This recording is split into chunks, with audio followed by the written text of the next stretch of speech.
right now. Thank you, ma'am.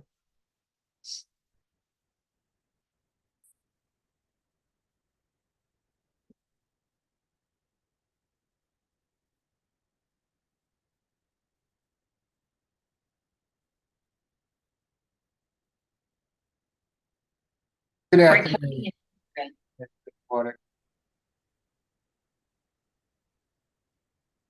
Can you hear me okay? I can. Okay. The SAP reset date? It's April the 15th. Okay, thank you. You're welcome. Tax day. I wanted to say that, but I don't need to be depressed even more. We'll get started as soon as Courtroom 2 is with us.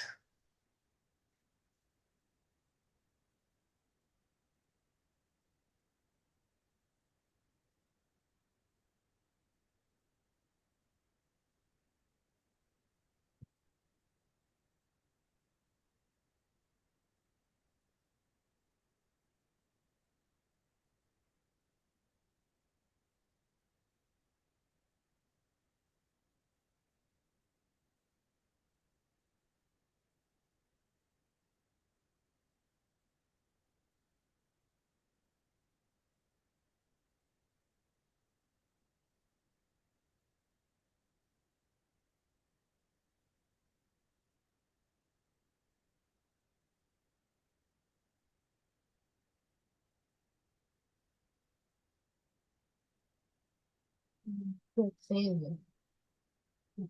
Take care. Thank you.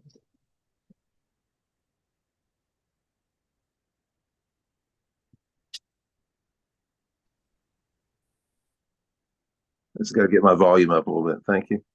Good morning. Good afternoon. Afternoon, Mr. McLean.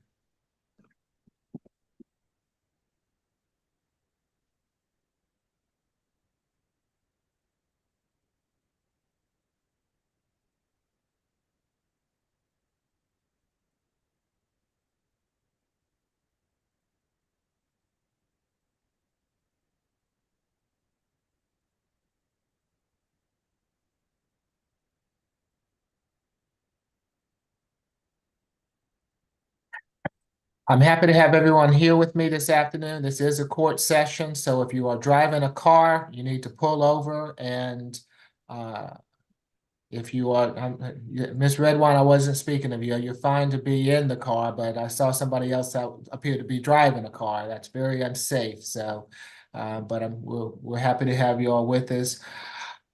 Please treat yourselves as if you are actually in court with me. We'll get started as soon as Courtroom 2 is ready for us.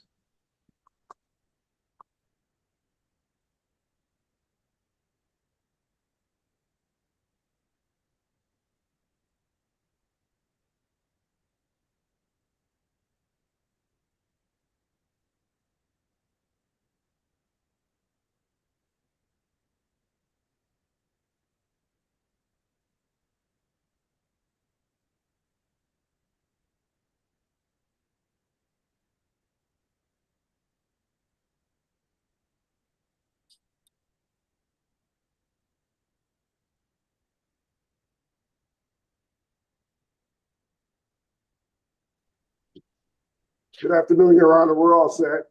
Okay, very good. Good afternoon. Good afternoon, ladies and gentlemen. I'm Judge Eric Morrow. This is the State Court Expedited Accusation Calendar that we're conducting by video.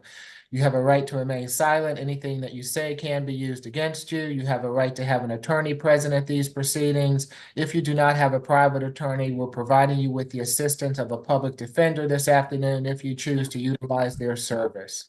Who do we have first? Well, position number one, Mr. Akamola. Kamala. Come on.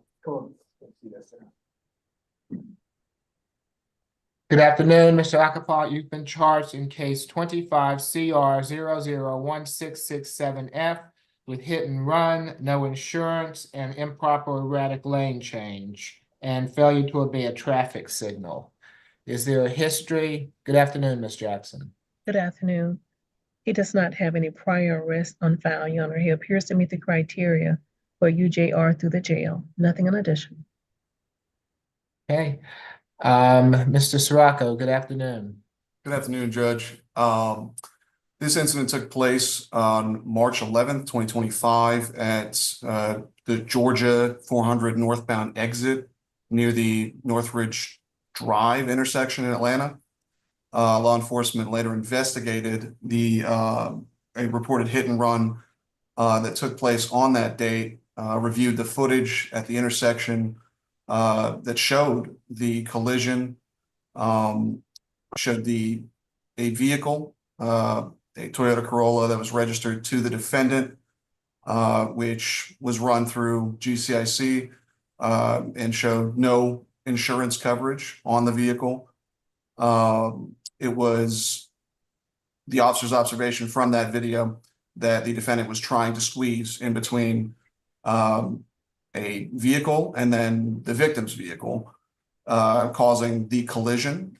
He was deemed at fault for this incident, and subsequently was proceeded to turn on at the intersection, which states it's very clearly no turn on red at that intersection.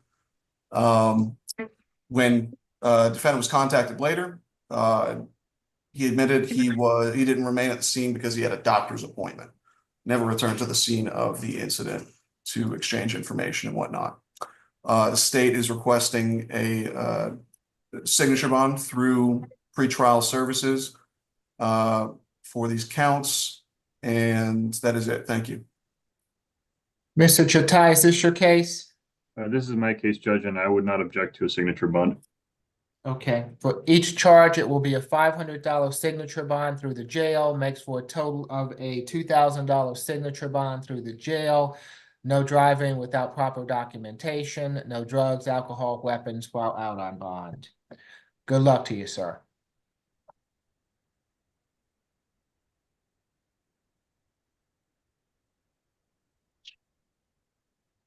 All right, next we got number 2, Mr. Alexander. Mr. Alexander.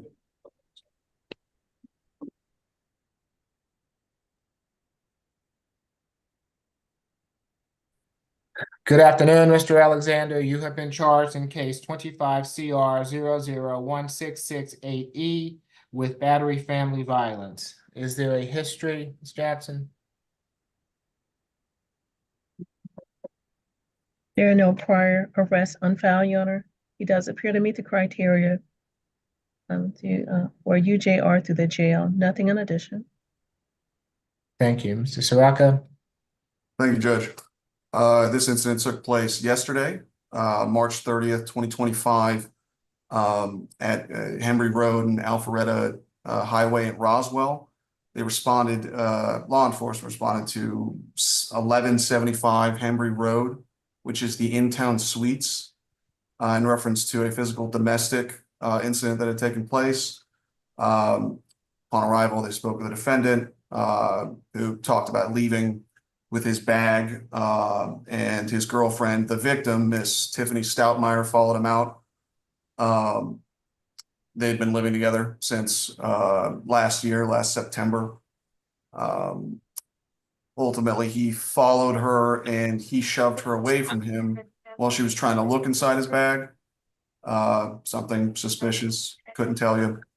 But they got into an altercation wherein he had struck her. Her left eye had a laceration right above her left eye. She had a broken nail in her hand, blood blisters on her left fingers. There was a fight that broke out as a result of this, and law enforcement actually reviewed the footage of the defendant striking her several times with his right hand, right fist while she was on the ground after backhanding her, causing her to fall to the ground. Yeah, that's that. No history, but the state is recommending a $1,000 surety bond, anger awareness, no further contact with Tiffany Stoutmeyer, and I'll spell that for the court. That's Tiffany, traditional spelling, Stoutmire. Stay away from the in-town suites at 1175 Hembry Road in Roswell, and no drugs, weapons, or alcohol while out on bond. Thank you. Has your office spoken with Ms. Stoutmeyer? We have not. We've made efforts to reach out to her, but we haven't been able to yet. Ms. Stoutmire is on the line and wishes to address the court. Now is your opportunity. Afternoon, Mr. Bartels. Is this your case? Afternoon. Yes, sir, Your Honor. It's mine. Good to see you, Judge. You as well. It's my case, Your Honor. I've spoken with Mr. Alexander. I haven't been able to reach Ms. Stoutmire either. My client does deny that he was the primary aggressor in this. We would note that he was pepper sprayed by Ms. Stoutmire. The Roswell police took him to the Wellstar Hospital to get cleared medically. And again, he does deny that he was the primary aggressor. We would ask the court to consider a signature bond. As the pretrial indicated, he has no history. He understands that a no further contact order may be ordered by the court. He is employed full-time as a restaurant manager. He has family living in the metro Atlanta area, Judge, including his mother and his brother. So he's got ties to the community. And again, we would just ask for a signature bond. Is he going to need a one-time escort? Do they reside together, Mr. Bartels? Well, they were residing together. It's not clear to me whether Ms. Stoutmire is still at this hotel. We would ask that he get a one-time return with the police escort to get his property if necessary, and that he'd be able to stay there as long as she is not residing there. Okay. As such, it will be a $3,000 signature bond through pretrial level 1. No further contact with Ms. Stoutmire at this time, given that no one has spoken with her. He can go back to the in-town suites on one occasion with law enforcement. If he chooses to stay there and Ms. Stoutmire is not there, then he can stay there. If Ms. Stoutmire is there, then he must retrieve his belongings and find somewhere else to reside. No drugs, alcohol, or weapons while out on bond. Good luck to you, Mr. You're welcome. Good luck, Mr. Alexander. Number 3, Mr. Allen. Sir, you couldn't wait, sir. Mr. Allen. This way.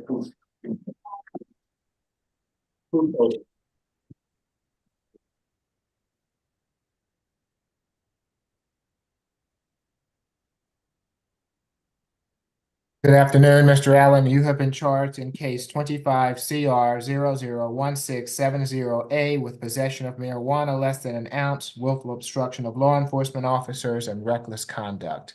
Is there a history, Ms. Jackson? There are 31 cycles. The last arrest was March the 3rd, 2025 in Cobb County for a failure to appear.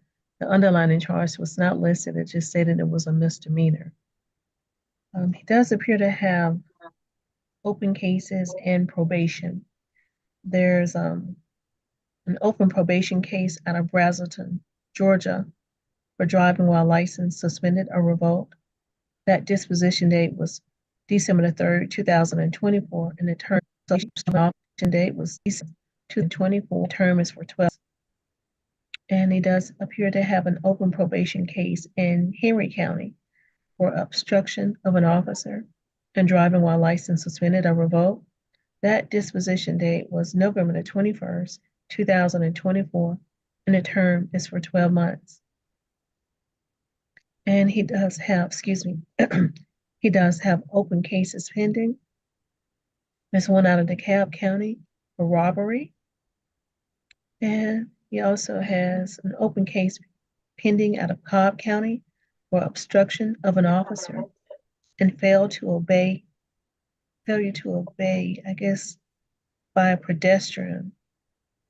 And there appears to be an open case out of Clayton County for theft by receiving stolen property and fleeing or attempting to elude an officer and obstruction of an officer. Appears to have an additional open case pending out of DeKalb County for false imprisonment and battery family violence. There's an additional open case pending out of Clayton County for possession of marijuana with the intent to distribute and possession of marijuana less than an ounce and possession of Schedule 3 controlled substance. He appears to have an outstanding hold out of Charlotte, North Carolina for robbery. The date on that warrant is February the 10th, 2025. He does have a misdemeanor conviction and a sentence. This one in 2019 out of Griffin, Georgia, for driving without a valid license. And he received first offender treatment in 2018 for possession of a pistol or a revolver by a person under the age of 18 years of age.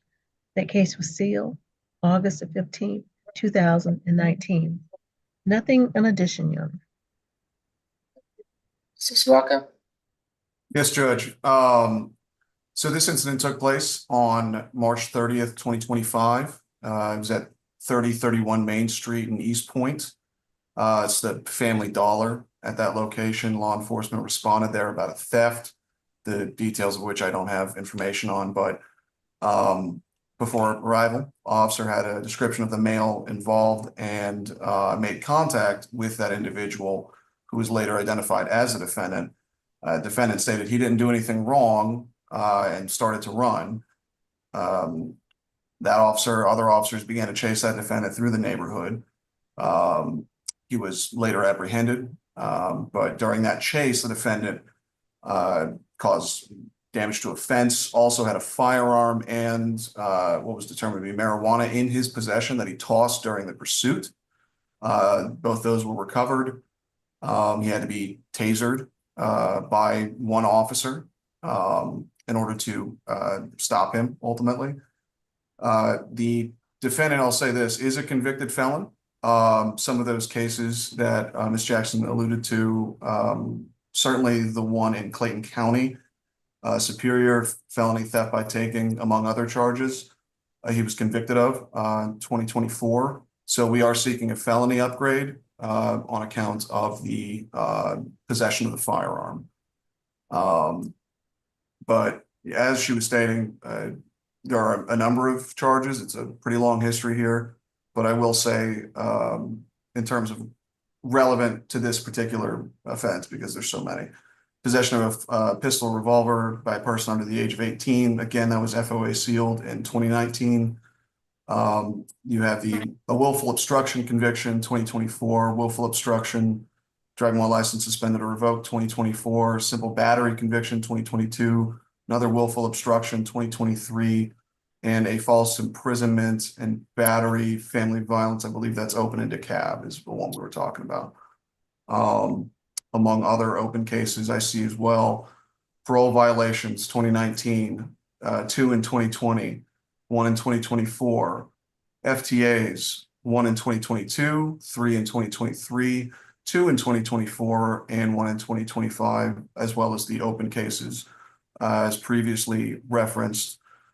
Given the history and given the nature of the offenses and the potential felony upgrade here, the state is requesting a split bond, a signature bond through pretrial for the marijuana charge, but a $4,000 surety for the willful obstruction, another one of many, and $5,000 surety for the reckless conduct, as well as no drugs, weapons, or alcohol while out on bond, and surrender any and all firearms to the sheriff's office. Thank you. Mr. Soroka, tell me again, what is the reckless conduct? 5,000, Judge. No, what No, was the tossing, allegation? the tossing of the firearm during a pursuit. Oh, okay. Yes, Thank Judge. you. Mr. Chatai, is this your case? Yes, Judge Morrow, this is my case. Okay. My client is a minimal flight risk. He is 25 years old. He's a lifelong resident of Georgia, and he has a high school diploma from around here. He lives in the Atlanta area, so he has strong ties to the community. In terms of his work history, for the past 3 months, he has worked as a day laborer for Staff Zone in East Point. For those reasons, I asked the court to consider the lowest surety amount that the court is willing to grant, given the facts of the case and his ties to Georgia. Okay. For the marijuana, $500 good bond. For the obstruction, a $500 good bond. For the reckless, a $1,000 good bond. Makes for a total of a $2,000 good bond. Stay away from the Family Dollar on Main Street in East Point. Relinquish all firearms. No drugs, alcohol, weapons while out on bond. Good luck to you, Mr. Allen. Mr. Soroka, we have a large calendar this afternoon. Keep it brief. I I get got the I get the history from Miss J. If you want to supplement, I'm Sure. happy to hear any supplements. But I try to take it down as she goes through it. So but I'm still happy to hear, for any supplement or for any argument you have in that regard, okay? No problem, Judge. Thank you. All right, thank you. Who do we have next? Mr. Barrett. I'm sorry, say it again for me. Number 4, Mr. Barrett. Okay, thank you. Good afternoon, Mr. Barrett. You have been charged in case 25 CR 001669G with willful obstruction of law enforcement officers, giving false information to law enforcement officer, and expired or tag or unregistered vehicle. Is there a history, Ms. Jackson? There are 18 cycles.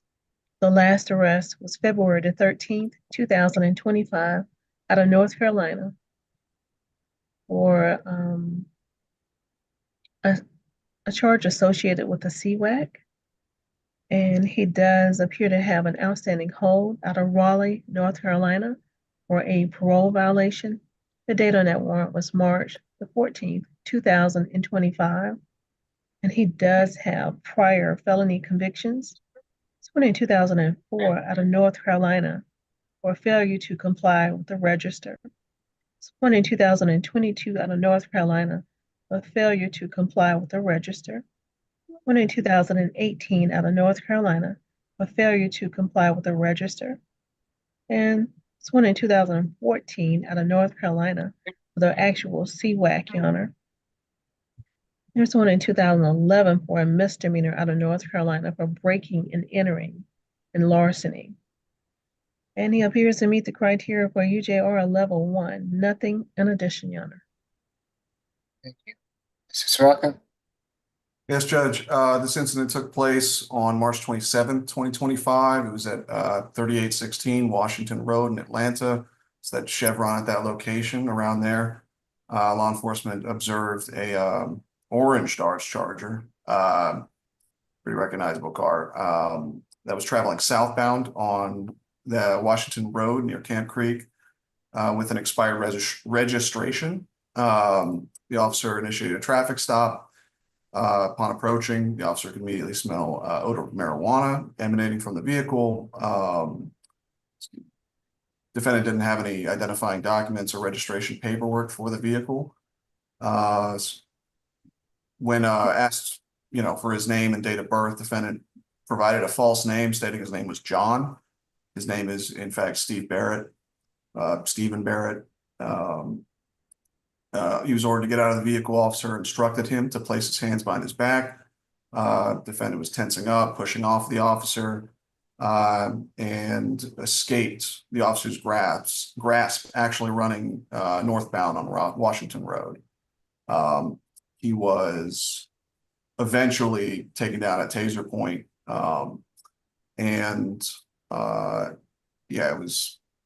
That's pretty much that for the factual summary, Judge. And I see as well, just to supplement parole violations from 2011 and 2015 for this defendant, and he's a convicted felon. I would, for this, the sentence recommendation from the state is a $1,000 surety on each count, and as well as no drugs, weapons, or alcohol while out on probation, as well as no driving without a valid tag. Thank you. Suit your time. Yes, Judge. My client moved to Georgia very recently. He's 33 years old. He is currently staying with his girlfriend here in the Atlanta area. He got through school as far as the 11th grade. For many years, he has been mowing lawns, and he's currently seeking employment here in the Atlanta area. He currently doesn't know his address since he moved here very recently, but he can find that out and update the court as soon as he has that information. Furthermore, Your Honor, according to the public safety assessment, he has no violent convictions or failures to appear. For those reasons, I ask the court to consider the lowest surety amount possible to secure his return and to protect the community. And for the obstruction, a $500 good bond. For the false information, a $250 good bond. For the tag, a $250 good bond makes for a total of $1,000 good bond. Stay away from that chevron on Washington Road. No driving without having proper credentials. No drugs, alcohol, weapons while out on bond. Good luck to you, Mr. Barrett. Courtroom 2, I'm not sure if you've noticed, but Ms. Chansey, the interpreter, has joined us whenever you all want to make whoever we need available so that she can speak, so the attorneys can speak with whomever, just let me know. Good afternoon, Your Honor. I'm not sure if I'm needed. I just came. Oh, okay. Well, thank you, Ms. Chansey. I You're really appreciate welcome. it. To make Do we sure. need Madam Interpreter this afternoon for any cases? Mr. McLean? Yeah, we do. There we go. I just need to unmute there. Mr. I believe it's Mendoza Arando needs a translator, and I think we just need it for the court session. I think we got enough information during the interview, but it would help him to have an interview for the court session itself. Okay. And is that the only person this afternoon that needs an interpreter? Mr. Chitai, do you have any clients? I don't have any clients that Okay. need this for. Okay. Again, right here, number 16, Mr. Mendoza. I'm fine, Your Honor. I don't need one. Okay, thank you, Mr. Patel. So, okay, so this is, if you'll raise your right hand for me, Ms. Chansey. Do you swear or affirm that the testimony, do you swear or affirm that you will translate from English to Spanish and Spanish to English to the best of your ability? I do, sir. Thank you. Good afternoon, Mr. Mendoza. You have been charged in case 25 CR 001656A with battery, family violence, and cruelty to children in the 3rd degree. Buenas tardes, señor Mendoza. En el caso 25 CR 0016568 con un cargo de golpes y lesiones, violencia familiar, crueldad ante un menor y en el 3er grado. Go ahead, sir. Is there a history, Ms. Jackson? Hay un antecedentes, señora Jackson. There are no prior arrests on file, Your Honor. He appears to meet the criteria for UJR through the jail. Nothing in addition. No hay antecedentes penales que se hayan encontrado, su señoría, y parece cumplir el criterio para de otorgarle una fianza bajo firma a través de la cárcel. Good afternoon, Ms. Dunlap. Good afternoon, Your Honor. This incident date happened on March 29th. Reached the maximum length. Sorry. This incident date happened on March 29th, 2025 at 85 Mount Zion Road in Atlanta. Este incidente ocurrió el 29 de marzo del 2025 en el 85 de Mount Zion Road en Atlanta. Officers responded to a dispute and spoke to a Miss Gomez, who stated that her and her fiance, who is a defendant, got into a physical dispute. Los oficiales respondieron a una llamada y hablaron con la señora Gómez, quien declaró que ella y su prometido, que es este acusado, se involucraron en una pelea física. The dispute was regarding a scrape on their son's eye, who Miss Gomez stated she didn't know how it happened and it must have happened at the babysitter. El problema empezó cuando se observó un rasguño en el ojo del hijo y la señora Gómez dijo que ella no sabía cómo había sucedido, que quizás podría haber sucedido mientras estaba con la niñera. The defendant began cursing at Miss Gomez and got on top of her and began hitting her with an open palm and closed fists to her body and head. Este detenido comenzó a insultar a la señora Gómez y se subió encima de ella y comenzó a golpearla con una mano abierta y con el puño en todo el cuerpo. Miss Gomez sustained bruising to her forehead, left side of her cheek, her left ear, as well as bruising to her forearm and scrapes to her knee. La señora Gómez sufrió lesiones en la cabeza, en la parte izquierda de su, perdón, en la mejilla izquierda y en el oído izquierdo. Al igual recibió moretones en el antebrazo con rasguños. The couple's minor son, initials J.A. Jr., was present. He's 2 years old. And the fight was broken up by the defendant's cousin who stated she heard screaming. En el hijo menor estaba presente, que sus iniciales son JR. Él tiene 2 años y en el... I'm sorry, madam, what was broken? The fight was broken up by his cousin. Oh, okay, thank you. La pelea fue detenida por el primo del acusado, quien declaró que la presencia del menor. Our office did have a chance to speak with the victim. She stated they are in a relationship and no longer live together, share one child. Los oficiales tuvieron la oportunidad de hablar con la víctima. Ella declaró que ellos tienen una relación, pero no viven más juntos. She confirmed the events in the warrant and has now left the residence and is staying at her mother's house.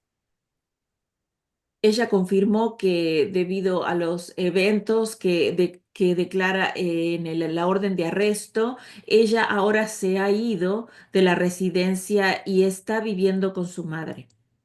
She stated they've gotten arguments in the past, but this is the first time he has been physical and she does not want to have contact with him.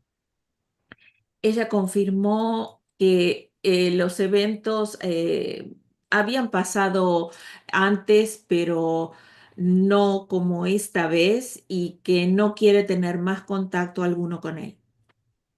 She wants him to stay away from her mother's address, and I'll provide that to the court. And she's okay with third-party transfer of the child.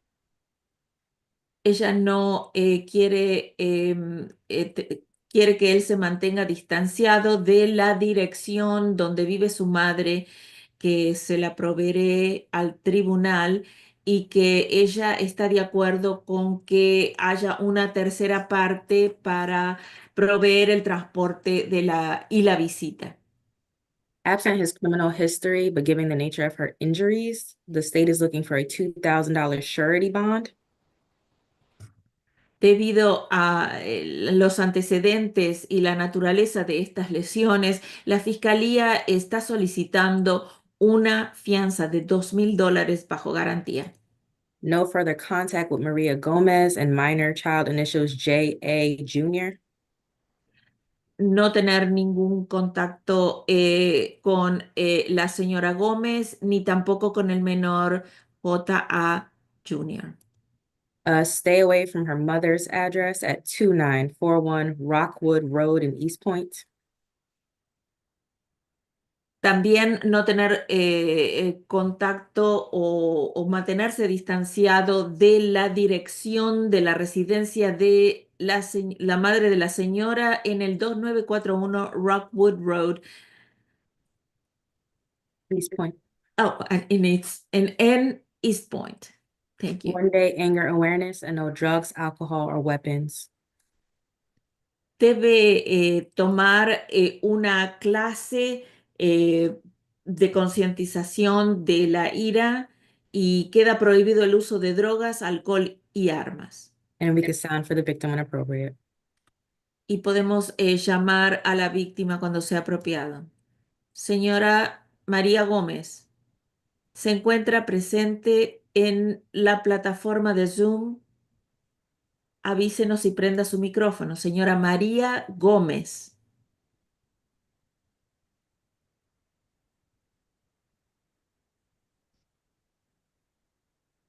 Yes, Mr. McLean? Thank you, Your Honor. Jose Mendoza Arando has some college. He was studying information technology. For at least 6 years, he's worked with scaffolding, and he's a foreman. The address, I think, shown in our computers needs to have the apartment number 108 added to his address for good mail service. We would ask the court to consider a signature bond under these circumstances. El señor Mendoza Redondo tiene estudios universitarios, él ha estudiado información en tecnología y también lo ha hecho por 6 años. Él trabajó en trabajo de andamio, en donde fue capataz, y creo que también ha aprendido, ha solicitado ayuda con sus necesidades de computación. Él vive en el número 108, que es el número de departamento agregado a la dirección. Eh, Pedimos que por favor se considere una fianza bajo firma bajo estas circunstancias. Okay, for the battery family violence will be a $2,500 signature bond through pretrial level 1. For the cruelty, a $500 signature bond through pretrial level 1 makes for a total of a $3,000 signature bond through pretrial level 1. I'm sorry, Your Honor, what was the first signature bond? It was for the battery family violence, a $2,500 signature bond. Se requieren $2,500 de fianza bajo firma a través de los servicios previos al juicio por golpes y lesiones, violencia familiar.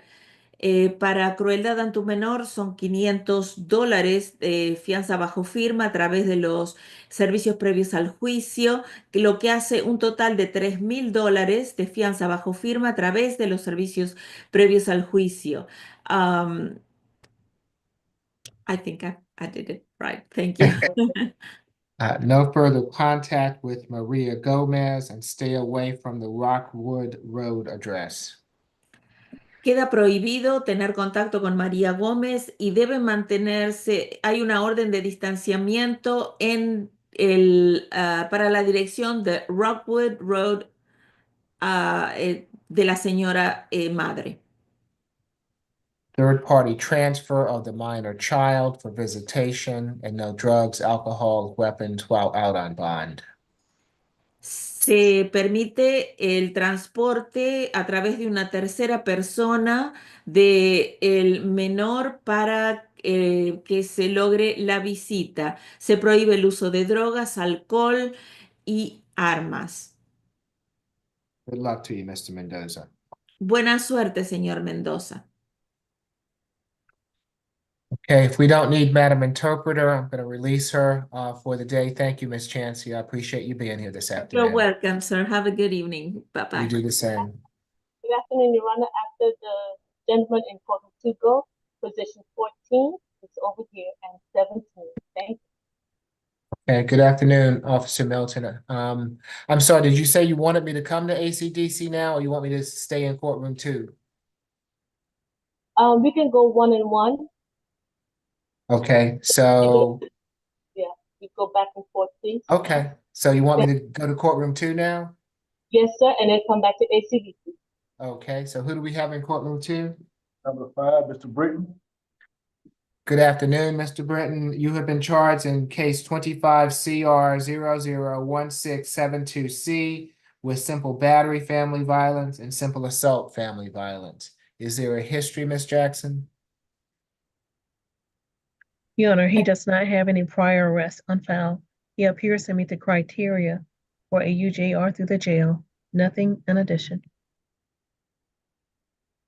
Who's presenting for the state? That's me, Judge. This incident took place on March 25th, 2025 at the apartment complex located at 2040 Stanton Road in East Point. Law enforcement was dispatched there in reference to a verbal and physical fight call. Upon arrival, they spoke with the caller and victim, Mr. Peyton Pryor, who explained that he had arrived home to the location and was making his way past the front door when the defendant told him to get out, despite the fact that they both live there at the location. The defendant kept yelling his full name over and over again, and then advised he was going to kill him once he was finally inside the home, and ultimately pushed him outside their home with him. When he was being by law force, they just him door. When asked how, he said, "Yes, I pushed him out." The victim said he was in fear for his life, does not know what the problem was. While this is his only cycle, the state is recommending a $1,000 surety bond on each count, on account of the death threat, as well as anger awareness, no further contact with Peyton Pryor, stay away from the incident location, 2040 Stanton Road, East Point, the apartment complex there, as well as no drugs, weapons, or alcohol. Has your office spoken with Mr. Pryor? No, we are still trying to get in touch with Mr. Pryor. Okay, Mr. Peyton Pryor is on the line and wishes to address the court. Now is your opportunity to do so. Mr. Chatai? Yes, Judge Morrow. My client is 36 years old. He's been a resident of Georgia for the past 1.5 to 2 years time frame. He has no high school diploma, but he got through school as far as the 12th grade. And most recently, he was a model and wardrobe stylist, and he did that for about 10 years. I also looked at the public safety assessment report. He has no convictions and no failures to appear. And from what we heard from pretrial, he has a very clean record. Furthermore, Your Honor, as we just heard, Mr. Brittain lives with Mr. Peyton, so he would struggle with housing if he were told to stay away or have no further contact. Given my client's clean record, Your Honor, I would ask this court to consider a signature bond and no further violent contact order instead. Yes, Judge, I just received word that we did get in contact with Mr. Pryor. He had filed for a TPO, which was granted last week. He wants no contact with the defendant. That is all. Thank you. Okay. For each charge will be $1,000 signature bond through pretrial level 1. Makes for a total of a $2,000 signature bond through pretrial level 1. No further contact with Mr. Pryor. Stay away from the Stanton Road address. He can go back to that address on one occasion with law enforcement to retrieve any belongings. No drugs, alcohol, weapons while out on bond. Good luck to you, Mr. Brittain. Who do we have at ACDC? Position 14, Miss Marshall. Okay.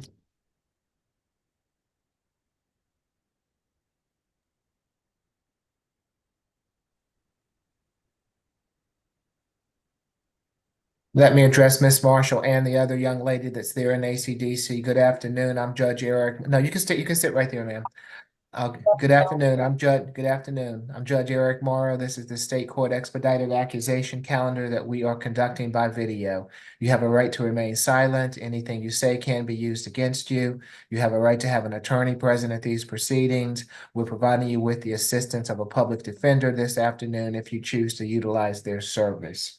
Ms. Marshall, you have been charged in case 25 CR 001659Y with criminal trespass and damage to property. Is there a history, Ms. Jackson? Yes, she has one prior cycle. The last arrest was January the 4th, 2017, with the City of Atlanta Police Department for possession of marijuana less than an ounce. That charge was dismissed on January the 5th, 2017. She does appear to meet the criteria for a UJR through the jail. Nothing in addition, Your Honor. Okay. Before your presentation, Ms. Dunlap, who's representing Ms. Marshall? I just want to make sure that everybody's with us.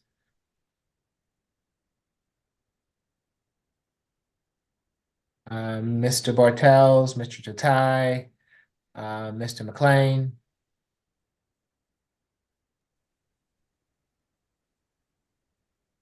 I'm sorry, Your Honor. What was the court's question? Who's representing Miss Marshall here? Oh, let's see. I don't have that Thank you, case. Your Honor. I'm sorry. I was just on the phone. I was just on the phone with another client's family. I've got Miss Okay. Marshall.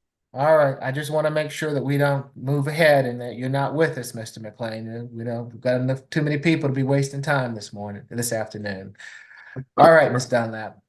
Thank you, Your Honor. The incident date happened on March 29th, 2025 at 2500 Center Street Northwest, apartment D312. Officers were flagged down by a Miss Sierra Pegus, that's Ceaira, last name Peagues, who stated her ex-girlfriend, the defendant, who also resides at this residence but a different apartment, was upset. She wanted to break things off and not be with her anymore. Defendant entered her apartment because the door was unlocked, unauthorized. They got into a verbal dispute, and before leaving the kitchen area, she grabbed the bar stool and smashed the kitchen oven glass, causing it to break and shatter, and then left the apartment. We did have a chance to speak with the victim. She said they're no longer in a relationship. They don't live together. She confirmed the events in the warrant. Nothing like this has happened before. The apartment complex is replacing her oven. She stated that she lives in apartment D322. She wants no contact and wants her to stay away from her apartment. And she will not be on Zoom, so no need to sound for her. The state is looking for a $1,000 signature bond through the jail. No further contact with Sierra Pegasus. Stay away from apartment D312 and no drugs, alcohol, or weapons while on bond. Any objection to any of that, Mr. McLean? No, Your Honor. Thank you. Okay, so it'll be $1,000 signature bond through the jail. No further contact with Miss Pegas. Stay away from the incident location. No drugs, alcohol, weapons while out on bond. Good luck to you, Miss Marshall. Who do we have in courtroom 2? 6, Mr. Cook. Yeah, Mr. Cook. Shimon Cook. Say it again for me. Number 6, Mr. Cook. Okay, thank you. Good afternoon, Mr. Cook. You have been charged in case 25 CR 001673A with 2 counts of battery, family violence, and cruelty to children in the 3rd degree. Is there a history, Ms. Jackson? There are 2 cycles. The last arrest was March the 13th, 2024 in Douglas County, Georgia, for simple battery, family violence. Does appear to be on probation. Well, I apologize. Does appear to have an open case pending in Douglas County for simple battery, family violence. There are no convictions. He does appear to meet the criteria for UJRA level 2. Nothing in addition, Your Honor. Thank you. Mr. Sirocco? Thank you, Judge. This incident took place on December 14th, 2022 at 4019 Fox Hunt Lane in East Point, the apartment complex located there. Law enforcement responded to a physical altercation call.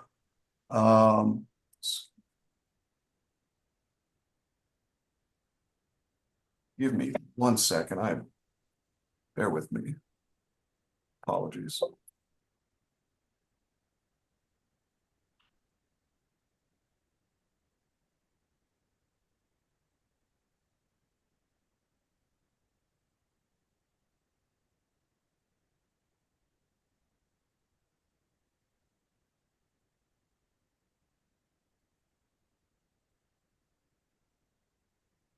While I am trying to pull this up, this is the 3rd incident of domestic violence between the defendant and the victim here, Miss Asia Yarbrough. There was a previous case in Fulton in our office, 2022, that was ultimately dismissed. And she was a victim in that case. And then just as well, there was the simple battery family violence in 2024 out of Douglasville. She's the victim in that case. But this actually took place, I misspoke earlier, November 21st, 2024 at 2121 Faulkner Road Northeast. Law enforcement responded there, report of a verbal disturbance. Upon arrival, they met with the victim, Miss Asia Yarbrough, and I do want to spell that for the court. Asia, traditional spelling. Yarbrough is YHARBROUGH. It was, excuse me. They'd gotten to a verbal altercation about child custody issues. The two share one daughter, juvenile AC. The defendant began making threats toward her. And so she pulled out her phone, started recording him. The 4-year-old daughter, this all took place inside of a vehicle near that location. The daughter was in the vehicle, juvenile. And as as she was driving the vehicle, the defendant grabbed her hand, bent her fingers until she ultimately let go of her phone. She exited the vehicle and went to work as the defendant drove away with their daughter in the vehicle. Law enforcement observed a small cut and bruising on her left hand from the incident. She reported a past history of abuse between the two, and she confirmed the same when we spoke to her. There was also an incident on January 31st that was not reported when they were exchanging their child, the juvenile,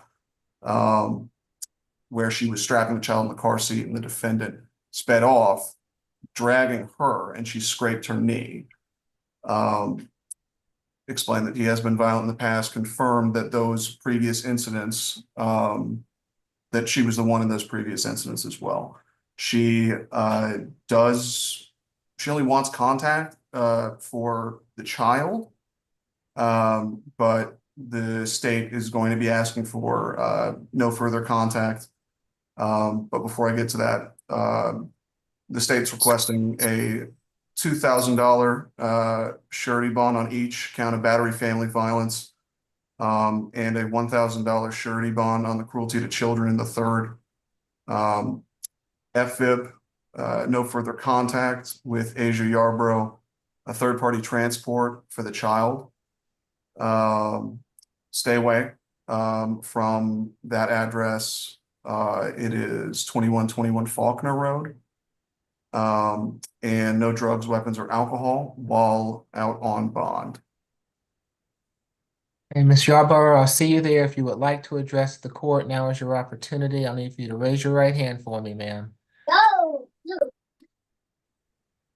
Yes, sir. Do you swear or affirm the testimony you're about to give before this court will be the truth, the whole truth, and nothing but the truth? Yes, sir. Okay, you can place your hand down. What would you stand steady for me if you can? Okay. Where would you? To the restroom. Okay. What would you like to tell the court, ma'am? As the report on January 31st, it was reported. It was definitely reported in Atlanta. I don't know which jurisdiction, if it was Fulton or DeKalb. It was off of Cheshire Bridge Road, and my leg was scraped and my knee, and I had to get patched up by my job, and I have pictures and everything. It took some time for that to heal up. But I reported it for sure because that was terrible. Like I definitely reported that one. That one was what I thought this whole court case was about. But it was about the previous incident, which I also pressed charges on that as well. So, but I just wanted to let you know that was reported for January 31st. And Okay. on November, he didn't just drive away. He actually, I got out the car and I ran. And he left the car right there. So my daughter was in. So when he got out, I got back in. And I took his car to work. He left with my phone. I had to call the police to get my phone back. Because he took off with my phone. And I'm a truck driver. I need my phone to go to work. Okay. Ms. Yarborough, it's my understanding that you don't wish to have any contact with him at the present time. Is that correct? That's correct. No violent contact was offered to me today on the phone, or no contact. And I chose a no violent contact because I don't have family here in Atlanta, Georgia. So he's the only person that can help me with my daughter. So unfortunately, I will just have to contact him on the telephone. But in person, we don't contact one another in person. We don't see each other and I wish for that to, remain the same. But he can pick my daughter up from school, and we can exchange for her there. So How old is your daughter? my daughter's 5. And has she been legitimated? I don't think so. I'm unsure. Okay. He's All got right. a birth certificate, if that means anything. Okay. Thank you for being here this afternoon, ma'am. Thank you so much. Mr. Chatai?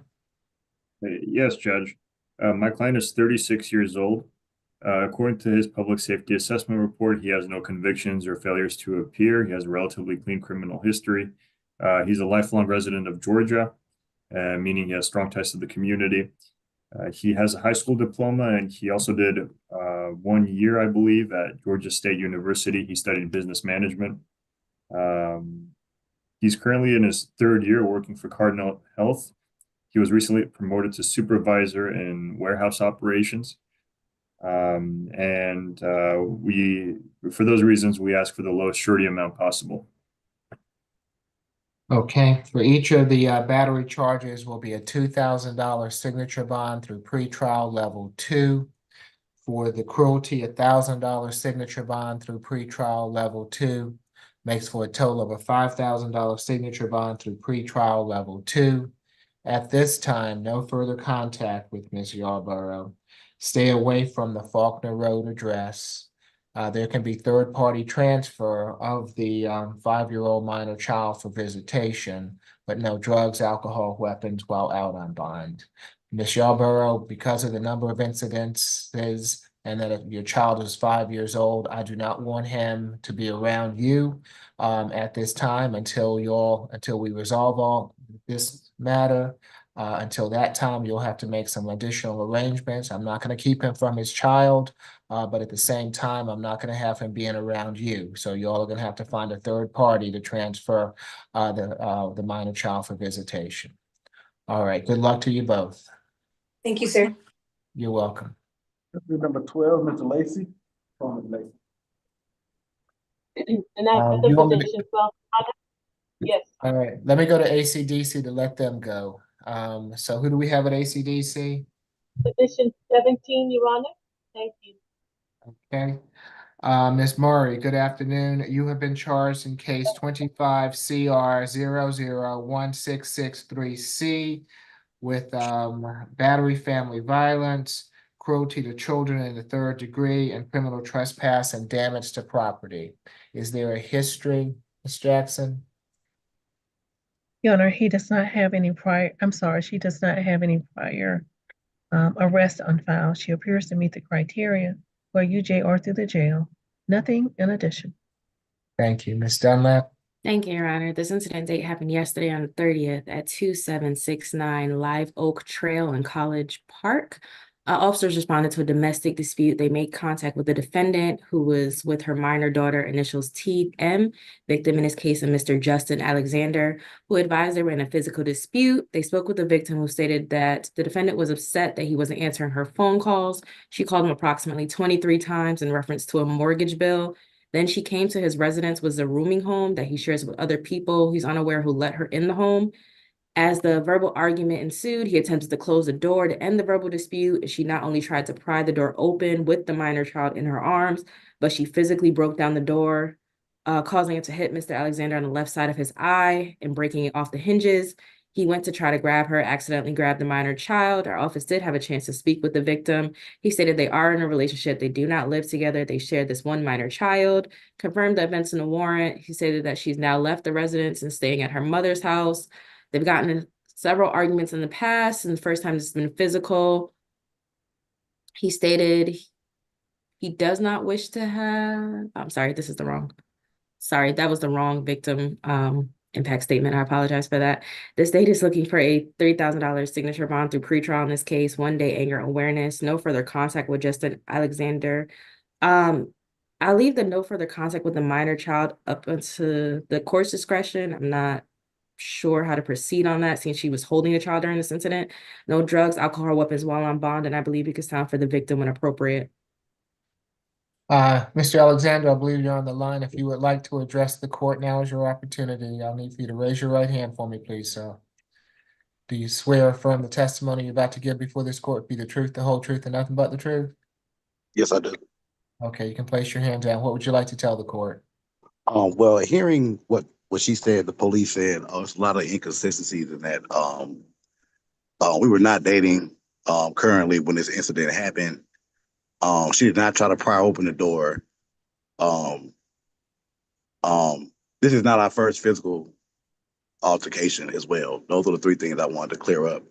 But I was told that we were basically going to do a no contact, no non-violent contact order. But a no contact order would be what exactly? No contact means no contact, absolutely no contact. Okay, well, yeah, we can leave it like that because I've been so recently informed that she's kind of been trying to get me to go to jail. Like that's what her family's been telling me recently, since the incident. So yeah, we can Okay. discuss that. All right, so the minor child, is that your child or is that somebody else's child? That's mine. We share. She has 3. We share 2. Okay, and where do those children live? Oh yeah, and that was another inconsistency in the story. They said that I said she doesn't live with me anymore and she went to her mom's house. We actually stay next door. So it happened here and she went back home anyway. But she stays with her mother and the children stay there with her as well. All right, thank you for being here this afternoon, Mr. Alexander. Okay. Mr. McLean? Your Honor, yes, they are nearby, but they don't live in the same unit. We would ask the court for the signature bond. She's worked at Chipotle for 3 years. She's worked at another restaurant, has some college, and we would ask for a signature bond. Thank you. Your Honor, can I just clarify? So does she live in the rooming house or does she live next door to the rooming house? I don't know how many feet away they are. I don't know what the building arrangement is. We can use some clarification on that. It's next door. Okay. If nothing further, for the cruelty, it will be a $500 signature bond through pretrial level 1. For the battery, a $2,000 signature bond through pretrial level 1. For the criminal trespass, a $500 signature bond through pretrial level 1 makes for a total of a $3,000 signature bond through pretrial level 1. No further contact with Justin Alexander. Stay away from his residential address. There will be third-party transfer of the minor child for visitation or minor children for visitation. No drugs, alcohol, weapons while out on bond. Just so that we are all clear here, since Mr. Alexander asked me earlier, no contact, Ms. Murray, means absolutely no contact. No, obviously no physical contact, no phone contact, no internet contact, no social media contact. No contact whatsoever. If you're going to talk about transfer of the child, it will have to go through a third party. Okay? All right, so if we're clear on that, good luck to you both. Your Honor, could I please get that breakdown again? 2,000 for the battery and 500 for each of the other 2. Thank you. Okay, you're welcome. Thank you, All Ron. May I be excused, please? No, I want you to stay with the rest of the calendar for me, Mr. Officer Milton. Have a good I will. afternoon. I'll see you tomorrow. Number 12, Mr. Lacy. Okay. Your Honor, if I can really quick, Mr. Alexander, yes, you can leave.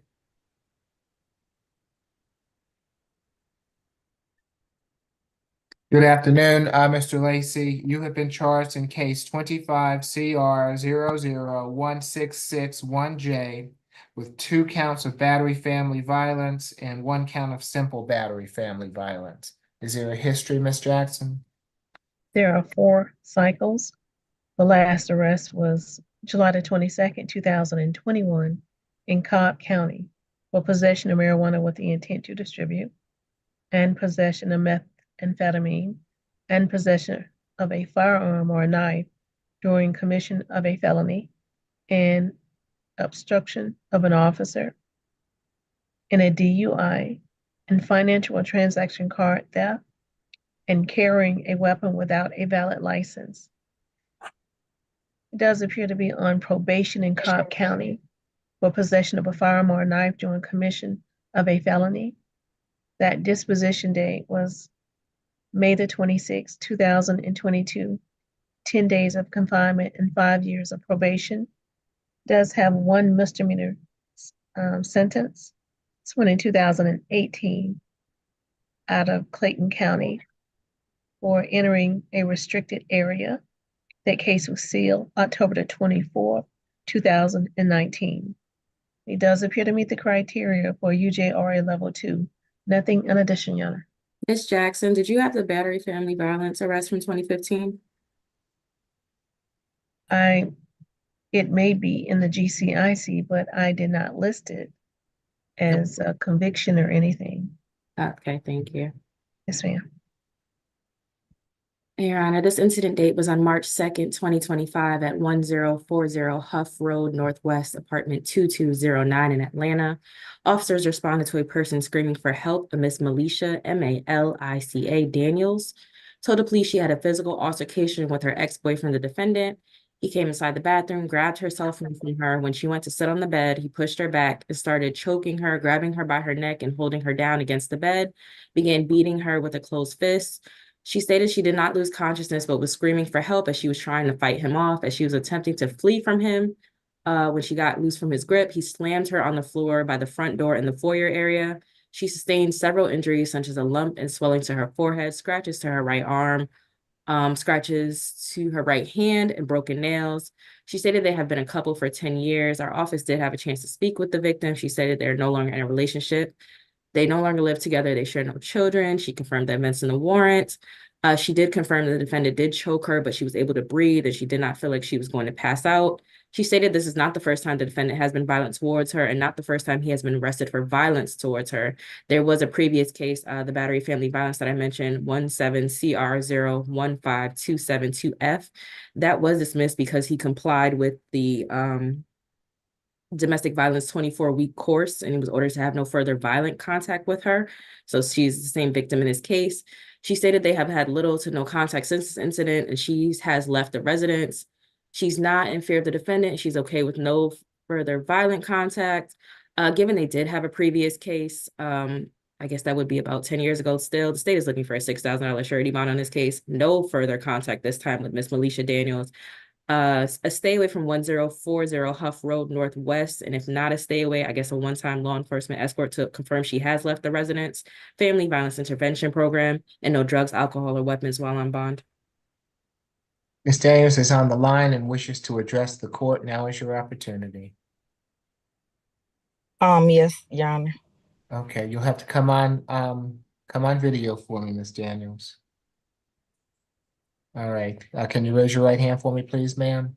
Do you swear or affirm the testimony you're about to give before this court will be the truth, the whole truth, and nothing but the truth? Yes, sir. Okay, you can place your hand down. What would you like to tell the court, Ms. Daniels? I really don't have anything to say, but just make sure that he gets the help that he needs. That's really it. Okay. Are you still at the Huff Road address? I am. You are? Mm-hmm. Okay. Thank you. I appreciate you being here this afternoon, ma'am. Mm-hmm. Mr. McLean? Thank you, Your Honor. Mr. Lacy is 34, Georgia resident. He's worked in restaurants and all kinds of capacities and has some college. We would ask the court to consider a signature bond for this. We do understand why the state is asking for the surety bond, but we think this will be successful if the court would grant him a signature bond. His address is good and he's quite cognizant about the requirements. Okay, for each of the battery family violence charges will be $1,000 good bond. For the simple battery, a $500 good bond makes for a total of a $2,500 good bond. No further contact with Ms. Daniels. Stay away from the Huff Road address. No drugs, alcohol, weapons while out on bond. Good luck to you, Mr. Lacy. Number 7, Mr. Evans. Say the number again for me, please. 7. Thank you. Good afternoon, Mr. Evans. You have been charged in case 25 CR 001675A with battery, family violence, cruelty to children in the 3rd degree, 2 counts, criminal trespass, and simple battery, family violence. Is there a history, Ms. Jackson? There are 9 cycles. The last arrest was April the 12th, 2024 in Fulton County for 2 counts of possession of Schedule 1, a 2 controlled substance with the intent to distribute, and possession of Schedule 3, 4, or 5 controlled substance with the intent to distribute, and possession of a firearm or a knife during commission of a felony. He does appear to have multiple open cases pending.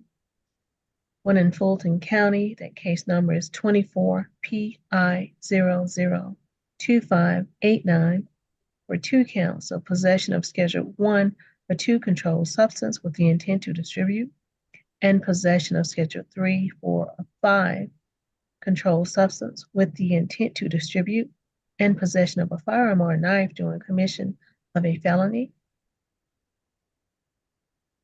And the second case is out of Oregon, Your Honor, for criminal possession of forgery instruments in the 1st degree, and theft in the 1st degree, and forgery in the 1st degree, and computer crime.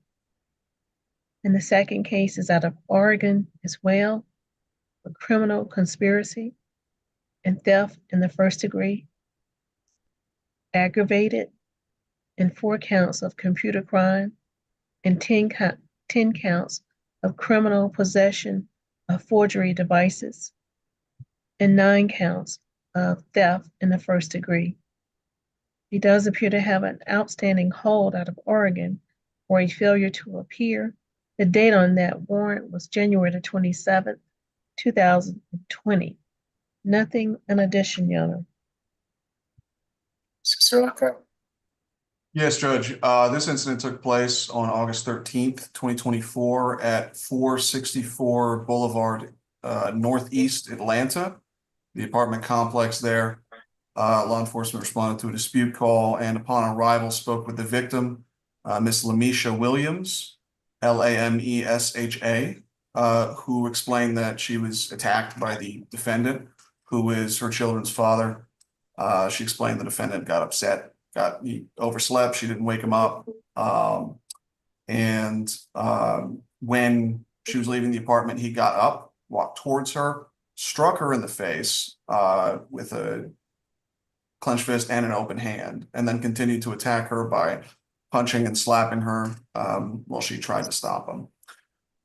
This attack resulted in visible bruising to not one, but both sides of her face. All 3 of their children, ages 2, 9, and 13, each of them with the initials KW, were present and witnessed the defendant attacking their mom. Neighbors came out of their apartments because they actually heard the dispute, and she shouted to them to call 911. After the defendant fled the scene immediately after, the victim heard a loud bang from their parking garage there and discovered that her vehicle's front windshield had been broken, shattered with a brick.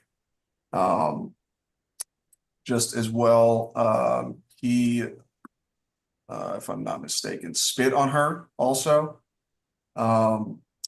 And he was later identified via his driver's license photo. We've spoken with the victim, Miss Williams. That incident location is her residence. This is the second time the defendant has been violent towards her, but this is the first time he's been arrested for such violence. And she stated she's not in fear of him and that she's okay with no violent contact. But given the circumstances, state's asking for no further contact. And as to the bonds, we are requesting a $2,000 surety bond on the battery, family violence, a $500 surety bond on each of the cruelty to children's, and which is 3. If it shows up as 2, there was a filing issue. And I've subsequently filed down an added accusation. It should be coming the court's way soon for what is count 3, the second cruelty to children count. $500 surety on those 3 cruelty to children's and the criminal trespass, as well as a $1,000 surety on the simple battery, family violence. One day anger awareness. No further contact, as I've stated, with Miss Williams. Third-party transport for the children. Stay away from 464 Boulevard, Northeast Atlanta, that apartment complex. And we would ask that the court sound for Miss Williams if she is on. I understand she may be. Okay, Ms. Bridgewater, are you with me? Yes, sir, I am. Do you have that Yeah. third? Yeah, I you see have the charges 2, 3, and 4 are all cruelty to children. I added it to the calendar. Okay, thank you. Just wanted to make sure. Yes, sir, I have it. I appreciate it. Uh-huh. If Miss Lamisha Williams is on the line and wishes to address the court, now is your opportunity. Kai? Yes, Judge. Now, my client has lifelong ties to the state of Georgia. He received a high school diploma here. He currently resides in the Atlanta area. He's 33 years old. And most recently, he worked at a warehouse distribution center for Walmart. He did that for about 2 years. But my understanding is he's currently interviewing for jobs as well, and he can always work for his family business. For those reasons, I ask for the court to consider the lowest surety amount possible for him. Okay, for the battery, will be $1,000 good bond. For each of the cruelties will be a $500 good bond. So that's total $1,500 for the cruelties. For the criminal trespass, $500 good bond. And for the simple battery, $1,000 good bond. Makes for a total of a $4,000 good bond. No further contact with Ms. Williams. Stay away from the Boulevard Northeast address. Third-party transfer of any minor children for visitation. No drugs, alcohol, weapons while out on bond. Good luck to you, Mr. Evans.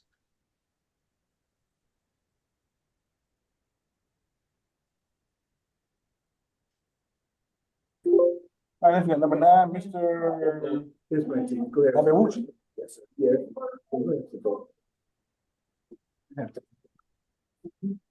Yeah. Yes, good afternoon, Mr. Iishi.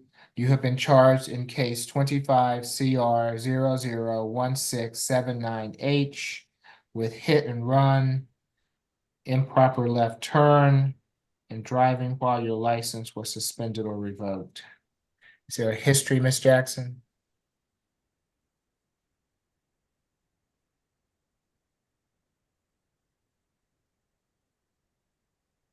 I'm sorry, Your Honor. Was that position 9, Your Honor? Yes. Okay. There are 11 cycles. The last arrest was July the 25th, 2024 in Liberty County, Georgia for a failure to appear.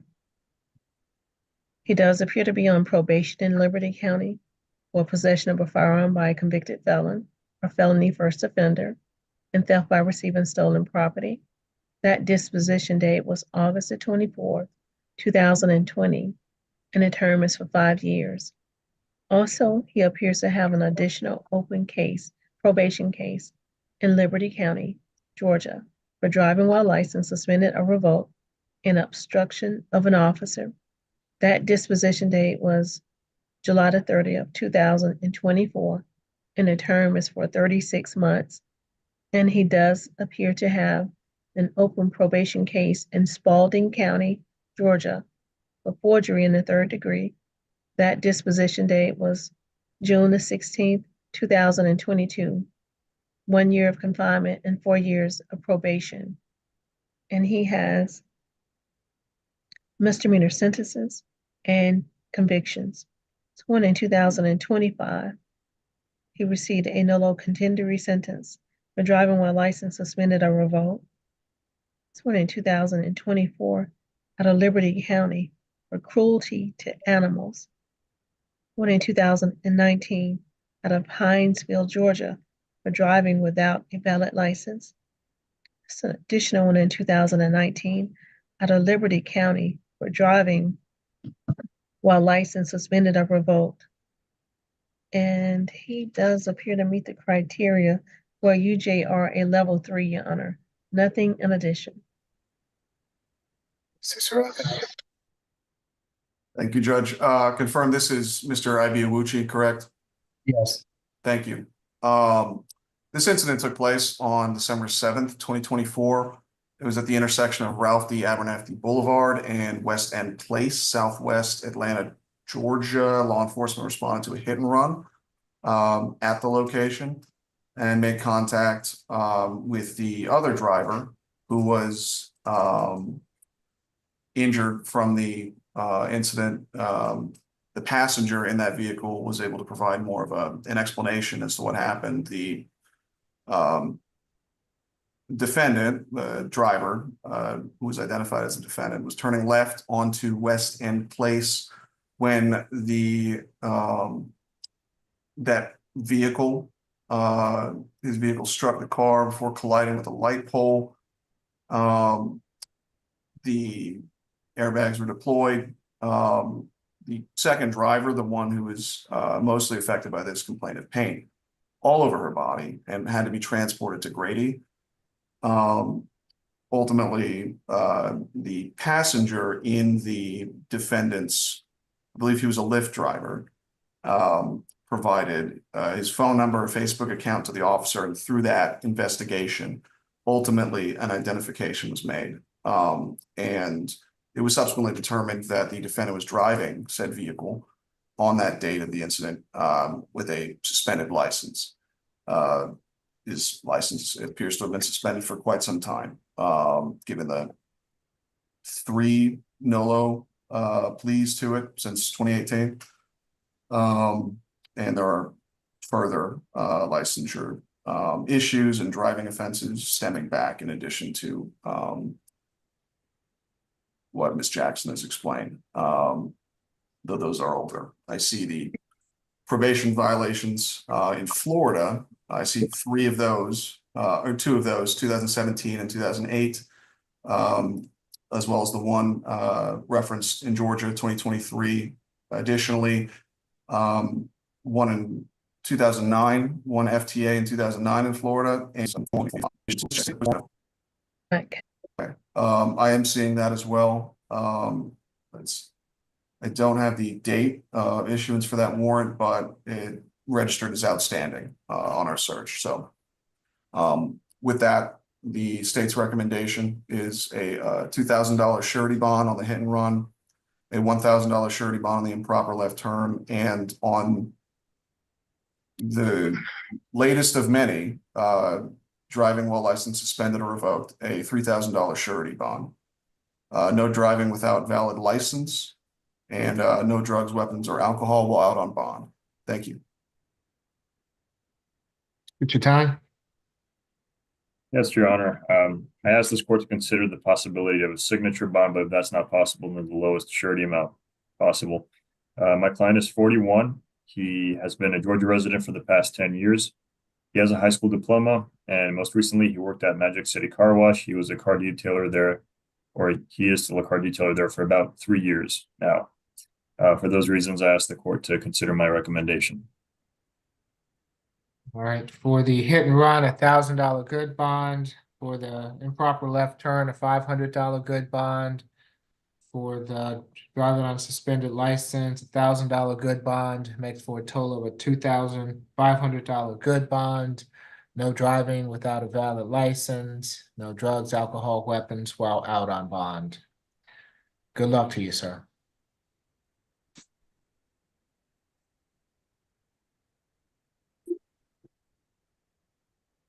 Number 10, Mr. Isaac. Good afternoon, Mr. Isaac. You have been charged in case 25 CR 001678E with battery family violence. Is there a history, Ms. Jackson? He does not have any prior arrest on file, Your Honor. He appears to meet the criteria for UJR at level 1. Nothing in addition. Thank you. Mr. Sirocco? Thank you, Judge. This incident took place 2 days ago, March 29th, 2025, at the intersection Bethsaida Road and Brown Drive, south in South Fulton. Law enforcement was flagged down by vehicles along that road, whose drivers indicated that there was altercation up ahead. On investigation, law enforcement saw a man and a woman walking back to their vehicle. Officer conducted an investigatory stop after that vehicle started to drive away. Spoke with the victim, Miss Jade Crawford, who explained she was attacked by the defendant, who is her boyfriend, with whom she lives. He admitted, upon speaking with the defendant, to police that they got into an altercation because of quote unquote relationship problems, wherein he pushed Miss Jade Crawford into the street, causing her to sustain an abrasion. Later stated, the defendant later stated that the victim was probably going to take the blame for it, but she did not start it. There was whatever altercation occurred between them, and that abrasion was to her elbow. We have been in contact with the victim in this case. They do live together in Fayetteville. They don't share any children. Confirmed that they got into an argument, and I would ask that we sound for the victim when appropriate. I believe she is not in fear of the defendant. She does want to continue contact for this case. Given the nature of this, it being public, the harm to her, state's asking for a $1,000 surety bond, and no further contact with Jane Crawford, as well as anger awareness, 1-day anger awareness, and no drugs, weapons, or alcohol while out on bond. Thank you. Ms. Crawford would like to address the court. Now is your opportunity to do so. I would need for you to unmute yourself, activate your camera, and I'll need to swear you in if you choose to address the court.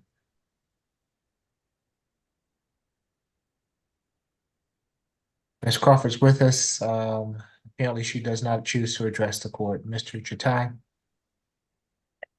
Yes, Judge. My client is 22 years old. He's been a Georgia resident for the past 6 to 7 years. He has a high school diploma, and he attended Georgia State University for about 1 year. So he has strong ties to the community. Most recently, he has worked as a forklift operator in a food freezer warehouse, and he did that for about 3 months. And I'd also like to emphasize that according to the public safety assessment, he has no convictions, arrests, nor failures to appear. Given his good criminal record or lack of a criminal record, I would ask the court to consider the possibility of a signature bond, but if that's not possible, then we'd be okay with a $1,000 surety. And we'd also like to ask the court to consider no further violent contact instead. It will be a $3,000 signature bond through pretrial level 1, 1-day anger awareness, no further violent contact with Ms. Crawford, no drugs, alcohol, weapons while out on bond. Good luck to you, Mr. Isaac. Next, we got number 11, Mr. Jackson. Good afternoon, Mr. Jackson. You have been charged in case 25 CR 001664Y with 2 counts of battery family violence and 1 count of battery against a female who is pregnant. Is there a history, Ms. Jackson? There are 5 cycles. The last arrest was December the 22nd, 2024 in Fulton County for battery and aggravated assault and an additional case of battery against a female. Those charges appear to be still pending. That case number is 25 SC 000706. And it appears to have an additional open case pending out of Indiana for strangulation and domestic battery. There was 1 felony conviction listed in 2017 out of Michigan for an habitual offender, violator, and possession of a firearm by a convicted felon. And he appears to meet the criteria for a UJR level 2. Nothing in addition, Your Honor. Ms. Jackson, does he currently have an FTA for that Fulton case? There was not one listed in the GCIC. I thought I did see that. I'll double check on that. Thank you. Your Honor, this incident date happened on November 5th, 2024 at 3901 Campbellton Road Southwest. I just want to put on record that open case in felony court in Fulton is with the same victim, as well as the open case in Indiana has the same victim. The victim's name is Kamyotta Gilmore, KAMYOTTAGILMORE. Officers responded to this dispute at this address and spoke with the victim. The defendant is her husband. They were arguing about cleaning up. She stated she went outside to sit in her car to stop him from leaving. He wanted her to get out the car. She refused, to which he grabbed her around her neck and struck her. He then told her she had 10 seconds to get out of the car, and she told him she was not. Drug her out of the vehicle, stepped on her stomach as he made his way back to the car and drove off. At the time of the incident, Ms. Gilmore was 6 weeks pregnant and stated the defendant was aware of her pregnancy. This case is prior to the open case. The open case in Fulton Felony Court happened on December 22nd. So this was the previous case to this that they just picked the defendant up on yesterday. She spoke to the victim and she stated that they don't live together. She's still pregnant with the defendant's child. She confirmed the events in a warrant. She stated that he didn't just step on her stomach, he kicked her in the stomach. She stated that he came to her residence yesterday to pick up her belongings, pick up some of his belongings and kicked her door in, is when she called the police and he was arrested on this warrant. She stated that when she called the police, he was picked up on this warrant. She acknowledged the open case, as you heard the case number before. She stated that she was unaware the defendant was to have no contact and she still wants contact. She stated that she will be on Zoom because we can sound for her when appropriate. Because this case is prior to the open felony, he didn't violate the bond on this charge. However, it's clear, since there's a subsequent case that resulted in, I believe, an alleged strangulation in Indiana, as well as she's the same victim in the Fulton case for the aggravated assault, that his behavior is escalating. He serves as a danger to Ms. Gilmore and their unborn child. The state is looking for a $9,000 surety bond on this case, $3,000 on each charge. No further contact with Kamyotta Gilmore. A stay away from 3901 Campbellton Road Southwest, Family Violence Intervention Program, and no drugs, alcohol, or weapons while on bond. And we can sound for the victim when appropriate. If Ms. Gilmore is on the line and wishes to address the court, now is your opportunity. Yes, ma'am, if you'll unmute yourself. And while she's doing that, Ms. Dunlap, can you see if in that open case, if there's a stay away already in place for me? Is there a way for you to do that for me? Yeah, let me just check. Okay. Odyssey. Give me a second. Okay, thank you. Ms. Gilmore, if you will raise your right hand for me, please. Jackson. My last name is Jackson. Okay. Yeah. Yes, good afternoon, Ms. Jackson. Do you swear, raise your right hand for me. Do you swear or affirm the testimony you're about to give before this court be the truth, the whole truth, and nothing but the truth? Yes. Okay. You can place your hand down. What would you like to tell the court, ma'am? Your Honor, I would just like to state that me and my husband are freshly newlyweds as well as newly expectant parents. There has been quite a bit of tension between us both, where both parties has been a part of basically putting hands on each other. Basically, our stresses come from a lot of financial tensions that we were unaware of when we moved. I also told the DA in the December 23rd case that I was not afraid for my life. I don't feel my life has been threatened because the arguments have escalated on both sides, on my side and his side. We've chose not to be in the same house as of right now, but he has been supportive during my pregnancy with going to doctor's appointments. He did not step on my stomach. I told the lady that contacted me today that he tried to kick me in my stomach, and in turns we just separated after that. But he hasn't been around my residence, I haven't been to his residence, and it's just been growing tensions between my hormones, the lack of funds between us both. We both have been working now recently, but again, just dealing with a move where we were financially better in Michigan, and I'm only 6 months pregnant, so we weren't pregnant prior to getting married. I do just want to say he's not a substance abuse person. He's not a drug abuser. He's very stable when it comes to his financial background and everything, but he's not walking in the house and just slapping me to the ground.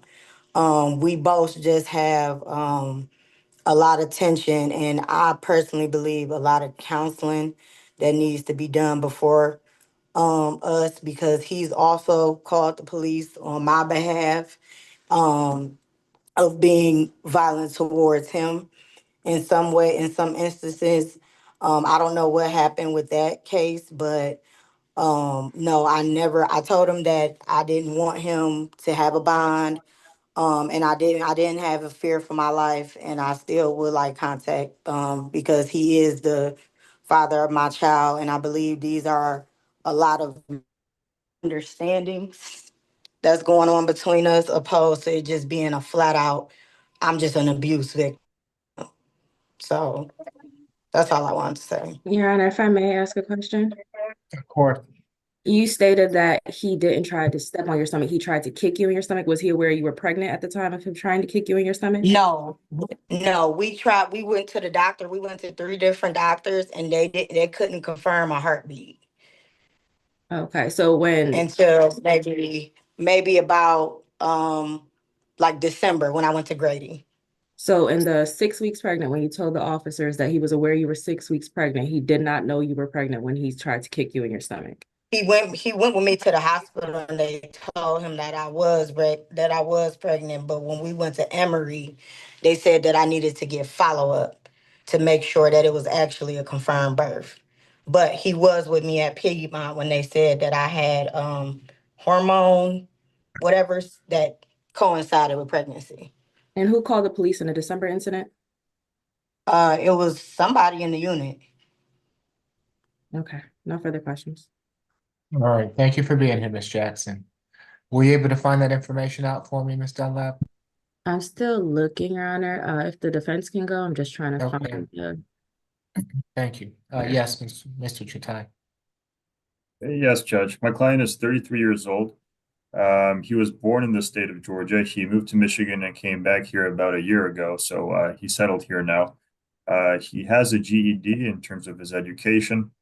For 2 months now, he has worked for a company called ID Logistics in a temp service. He is a certified forklift operator for that company.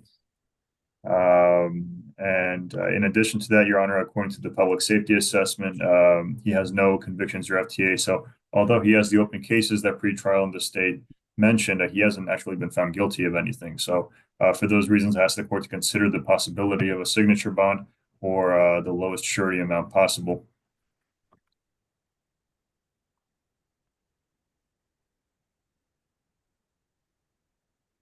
Your Honor, Ms. Allen is just double checking on the bond order, but I did see, as I mentioned earlier, a failure to appear on that open case from March 6, 2025 in felony court as well.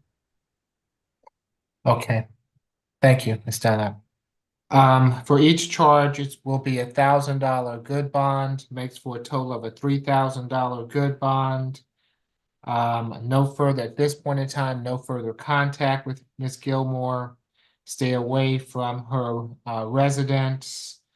I think that a family violence intervention program, given the numerous allegations, would be appropriate here.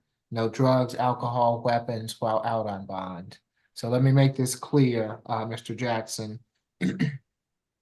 And Ms. Jackson, at this point in time, there's to be no further contact until you all can get yourselves together.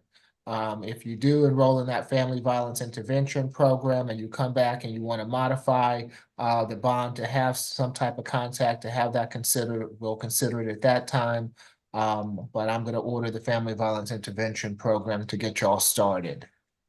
All right. Good luck to y'all both. Thank you, Your Honor.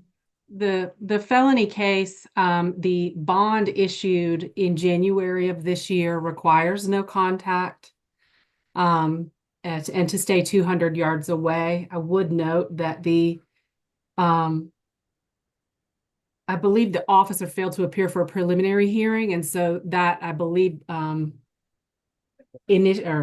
precipitated the dismissal in Superior Court, but this defendant did get indicted and had a failure to appear for court in March on the 6th. And so the order in place for bond was $75,000, and it included no contact with Kamada Galmore. Okay, so thank you, Ms. Allen. Mr. Chatai, your client has his hand up. I want to say that Mr. Jackson, is this a procedural question about bond? Because I can answer that for you, but I really recommend you don't talk about your case in front of everyone. okay. I mean, it was about my case being dismissed, and then I didn't know I had a failure to appear because I didn't get the paperwork to come to court because I would have came to court. I don't have my background don't show me failure to appear. I didn't know I had a court date, so when I got arrested up on this one, it was a failure to appear, but I didn't know I had the case was dismissed. Okay, well, our office will address that at a future day. Right now, we're just focused on the bond hearing. That's for now. So, we can worry about that later, okay? Thank you. All right, good luck to you, sir. All right, let's go. Number 13, Mr. Leavon.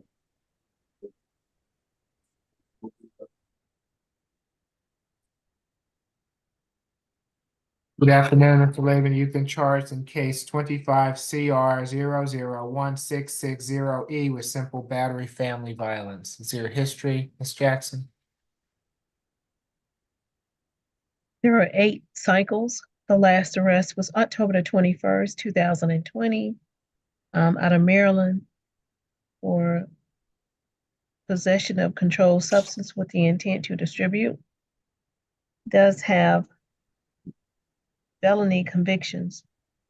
There was one in 1998 out of Connecticut for larceny, an additional one in 1998 out of Connecticut for the sale of narcotics. There was one in 1996 out of Connecticut for possession of narcotics. Does appear to meet the criteria for a UJR level 2. Nothing in addition, Your Honor. Stunlap. Thank you, Your Honor. This incident happened yesterday, March 30th, 2025, at an intersection on Lenox Road. Officers were flagged down. They observed a defendant grabbing a female victim. Her name is Catrice Walker, Katrice, last name Walker. She jerked her arm away from the defendant. She was yelling help in an attempt to get away from him. Officers detained the defendant, who told the officer they were having a disagreement. He just wanted her to get back in the car. And they spoke to the victim, Ms. Walker. She stated they were from Maryland. They were visiting defendant's daughter for prom. She stated the argument began because both of their phones were dead and they could not find their hotel. Defendant grew frustrated, grabbed her around her neck, causing visible marks and whelps to the right side of her neck. She then got out of the car, attempted to get away from him. She said he tracked her down and repeatedly bear hugged her, making it difficult for her to breathe until officers intervened on the side of the road. The officers observed the physical activity occurring on the side of the road. They also observed her injuries, and there was blood on her t-shirt as well as a tear in her shirt. We did get a chance to speak with the victim. She stated they're engaged. They live together in Baltimore, Maryland. They share no children. She denied that he grabbed her by her neck and stated that he only grabbed her shirt and said they were lost and it got out of hand. However, on the jail calls, the victim is heard yelling to the defendant that he choked her. The victim stated that nothing like this has happened before and that she's not in fear of the defendant and wants contact. Given the nature of the allegations of choking her, the state is looking for a $2,000 surety bond. No further contact with Catrice Walker. 1-day anger awareness. I'll leave the stay away to the court's discretion. I'm not sure if you can issue a stay away from out-of-state address, and no drugs, alcohol, or weapons while on bond. Hey, Ms. Walker, I see you on the line. If you would like to address the court, now is your opportunity. I need for you to raise your right hand for me, please, ma'am. Do you swear or affirm the testimony you're about to give before this court be the truth, the whole truth, and nothing but the truth? Yes. Okay, you can place your hand down. What would you like to tell the court? So I would like to tell the court, yes, we were there, we were visiting. His daughter was going to prom, and he also have a friend who owned a restaurant there. We've been together 9 years. This is not our relationship. We do not have like any type of disagreements. Ultimately, what happened was, yes, both our phones were dead, and we was lost and did not know where we were going. The situation, because he yelled at me, and he's not used to yell. I'm not used to him yelling at me. He's actually my protector. He's really good to me. When we were in the car, what happened was I was trying to get out the car from him yelling at me. And when I tried to get out the car, he actually tried to like stop me from getting out the car because the car was moving. So he tried to stop me from getting out the car. When I was getting out, when he did that, I had a hoop earring. And as my earring fell out, it scratched my neck. He tried to pull my shirt, stop me from getting out, and I still continued to try to get out. Yes, I was frustrated again, like I said, because he yelled, tensions flew high. So on the side of the road, when he was hugging me, when he was hugging me, and he kept telling me like, "I love you. I don't want us doing this." And again, like I said, I was upset, and no, I couldn't breathe. I have asthma, so I'm telling him I can't breathe. I have asthma. I didn't have my pump with me at that time. Again, like I said, this is just a situation that kind of just got out of hand that shouldn't even happen from the jump. Yes, I do want contact. I want him home. I can't even believe this is happening to us, to be quite honest with you. He's a great man. At home, he actually does. He has a whole business where he remodel homes. I'm a nurse. We don't go through this. We travel all the time together. We just came back from Spain not too long ago. This is not the nature of our relationship. It was just an isolated incident that just kind of got out of hand that didn't even have to. And again, it just came from us not even knowing. And when I found out, when the officer told us, we were like 45 minutes to an hour away from our hotel. So it just became, because I didn't know where we were going. He didn't know we were going. Our phones were dead. We had nothing to rely on. And it just went from there. And that is that is the whole truth of the situation. Okay, thank you for being here this afternoon, Ms. Walker. Thank you. You're welcome. Mr. McLean? Your Honor, Mr. Leavon has some college. He has certification as med tech and a phlebotomist. His certification as a CNA, as a certified nursing assistant. He also does real estate and construction. 47 years old. We'd ask the court under these circumstances to consider a signature bond. He does have a friend with a good mailing address in Douglasville, Georgia, that I think is listed in the computer on Brickleberry, and he's so close to that friend. I would indicate that is a community contact. Thank you, Your Honor. Your client has his hand up for some reason, Mr. McLean. Do you want to address him? I would prefer to answer any questions by having them call me at 5215. That's extension 2-5215. Is this something that you need, Mr. Leavon? Is this something that you need to speak with Mr. McLean about before I pronounce bond? I'm about to give you a signature bond, sir. You're mute, courtroom 2. But I just correct the court. It's not my friend. My daughter and my daughter's mother lives here, which is why we came down for the prom. It's not a friend. I do have a friend that owns a club here as well, but my family ties is my daughter and her mother. Okay, very good. Thank you, sir. Sometimes compromise particular relationships. Thank you. All right, it will be a $2,000 signature bond through pretrial level 1. No further. I'm sorry, Judge, can I ask a question really quickly, because I'm not familiar with the terminology down there? Yes, ma'am. What is the signature bond? He will be able to sign himself out. Okay. Okay, thank you. Require I the money. appreciate that clarification. You're fine, Ms. Walker. Have a Thank good you. rest of your day. You too. Thanks. Bye-bye. Good afternoon, Mr. McGee. You've been charged in case 25 CR 001657Y with battery family violence. Is there a history, Ms. Jackson? There are 4 cycles. The last arrest was August the 5th, 2020 in Cobb County for criminal trespassing and simple battery. He does have 1 misdemeanor conviction. It's in 2022 out of Cobb County for criminal trespassing. He appears to meet the criteria for a UJR a level 1. Nothing in addition. Thank you. Ms. Dunlap? You are mute, Ms. Dunlap. So sorry. This incident date happened on March 29th, 2025 at 3494 Glenview Circle Southwest in Atlanta. Officers were dispatched to this address and he spoke with a Ms. Shavonda Redwine, Shavonda Redwine, who stated she was in a dispute with her child's father, the defendant. An argument ensued. He grabbed her by the neck and pushed her, to which she pushed him back and ran towards the street in front of the residence, and he ran after her. Officers observed scratches to her neck, and he admitted to officers that he placed his hands around her neck. We did speak with the victim. She stated that her and the defendant have been dating for 2 years. They have a 5-month-old son. He has been violent with her throughout the 2 years they've been dated. He has choked her on several occasions. However, this incident, he just threatened to choke her.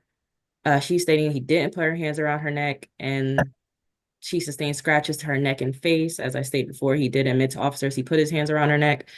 Victim stated she wants the defendant to stay away from the home address, which is, her oldest child, who is 5's father's address, as well as stay away from her address at 120 Hartford Place in Fayetteville, Georgia, Fayetteville, and wants him to not have contact with her eldest child.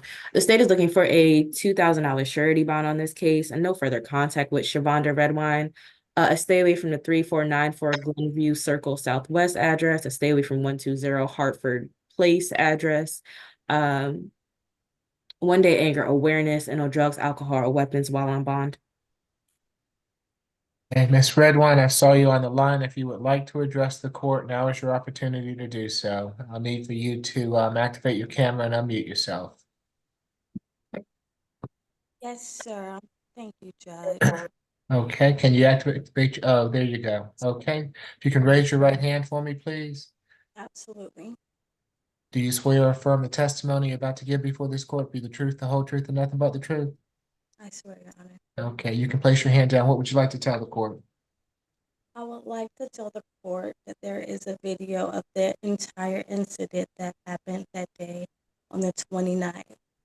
I would also like to tell the court that I did not push Michael McGee back when he assaulted me that day. I would like to tell the court that Michael McGee needs more than 1 day anger awareness. I need him to have help for his actions. And that is all. Thank you for one more thing, Your Honor. I would ask you to please do not grant Michael McGee a signature bond and consider his past. And like I stated to the lady I spoke with earlier, this is not the first time he has harassed me and my child's father, my 5-year-old daughter's father, and family members and friends of mine also. I asked the court and Your Honor to just please consider not giving him a signature bond. I just feel like, according to the actions and what I is capable of doing, someone that will refer to themselves as the devil, I don't feel like I could return to my address if you all are just going to let him out with a signature. Okay. Your Honor, can I ask her one question? Yes, ma'am. I just want to know, were you the victim in the 2022 case? No, that was not me. Okay, thank you. And do you share a child with Mr. McGee? Yes, we have a 5-month-old son. Okay, and is that son, has he been legitimated? No, he has not been legitimized. Okay. Anything further, Ms. Redwine? No, sir. One more question, Ms. Ryder. I'm so sorry. And the 120 Hartford Place is your address, correct? And then Yes. the 3494 you said is your other child's father's address, correct? My daughter's father. Okay, thank you. Very welcome. We appreciate you being here, ma'am. No, thank you all for the time. Mr. McLean? Thank you, Your Honor. Michael McGee's address is neither one of the, says he gets good mail service there. He has children, as mentioned. Also, Your Honor, he has a bachelor's in construction management and a bachelor's in business administration. For the last 9 years, he has worked in a large equipment company doing logistics, which means he schedules the equipment's pickup and return and deals with any, acts as an ombudsman for any problems that occur, and they usually don't. So he would like to ask the court for a signature bond, given the arrest sequence and today's case. Thank you. All right, it'll be $1,000 good bond. No further contact with Ms. Redwine. Stay away from the addresses that were previously provided. No drugs, alcohol, weapons while out on bond. Good luck to you, Mr. McGee. Mr. Patel.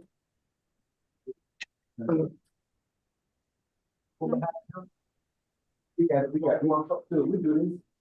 Thank you, sir. All right, this is position number 18, I believe, Mr. Patel.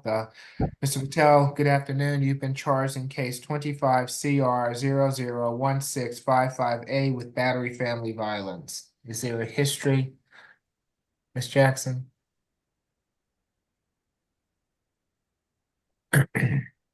Yes, Your Honor. There are 2 cycles.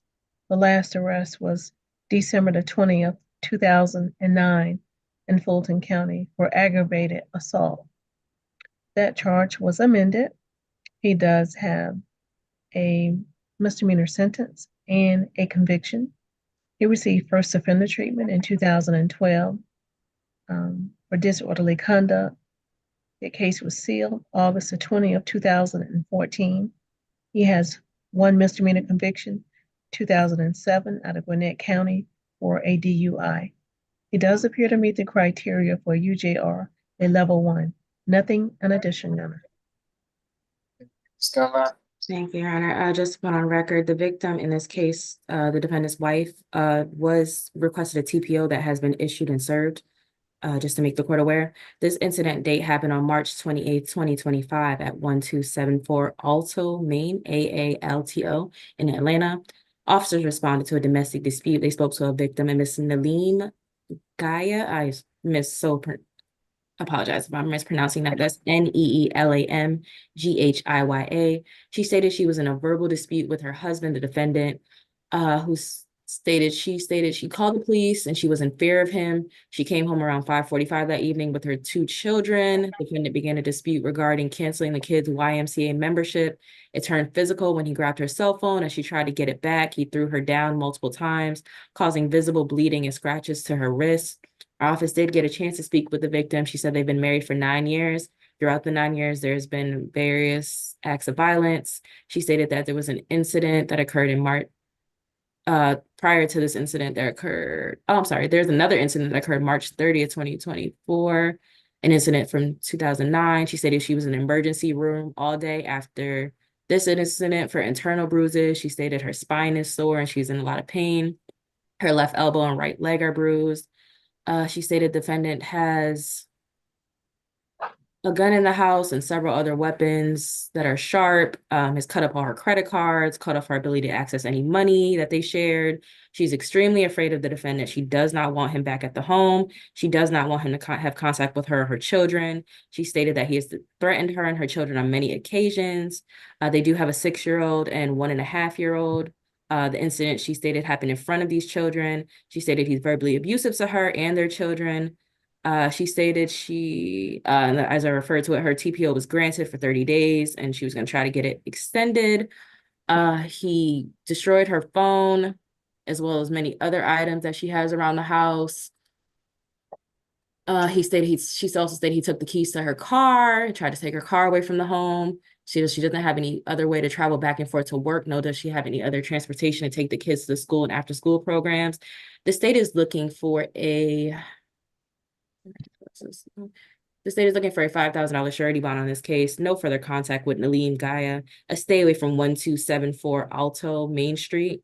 As I put on the record, the TPO was granted today. The state is still looking for 1-day anger awareness for this defendant, and no drugs, alcohol, or weapons while on bond. As the victim mentioned, there are several. She's mentioned that there are guns in the house, and we can sound for the victim when appropriate.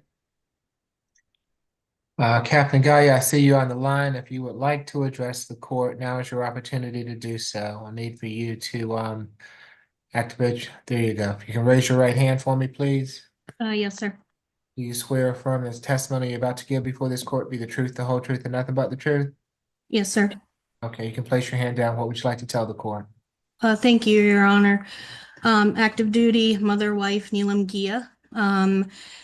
It is no longer safe for the kids and I to be around my husband, Swapnil Patel, and quite frankly, it hasn't been for some time.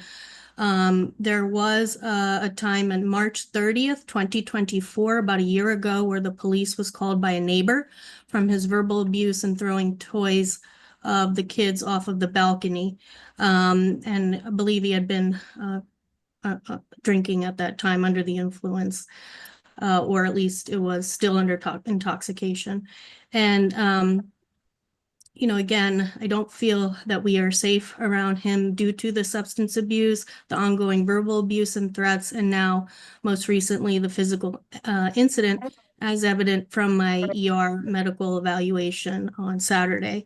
Bottom line is, I want us to do what's best for in the best interest of our kids, our children, as per the granted TPO no contact that was received at 10:30 a.m. this morning. And so I can continue to take the kids to their school located by where we live as the residence address that was mentioned. And so I can continue to, serve my country. I believe that's it. Thank you. Your Honor, if I could just add a no further contact with the kids to that order as well. Okay. Have you had to call the police in the past for anything, Captain? I have not, only because I've feared about calling the police and getting this on record, but it drew the line last Friday with the physical contact. Up until then, it's been throwing of items, verbal abuse, the threats to get out of the house, to the kids, don't be like your effing mother and you're not going to be living here any longer, and that kind of thing. So just that 30 March 2024 police call by our neighbor, not myself, and then my call this past Friday. Mr. McLean? Thank you, Your Honor. Mr. Patel is 46. He's been in Georgia more than 20 years. He has a bachelor's in business administration in the field of finance for 15 years now, commercial real estate appraisals. We would ask, he does, with that sort of career, regardless of residence or stay away, he would have the ability to obtain a stable and address that would receive mail and not miss court. We would ask the court to consider the lowest possible bond under these circumstances, including a signature bond if that is possible, and a $1,000 surety bond if it is not.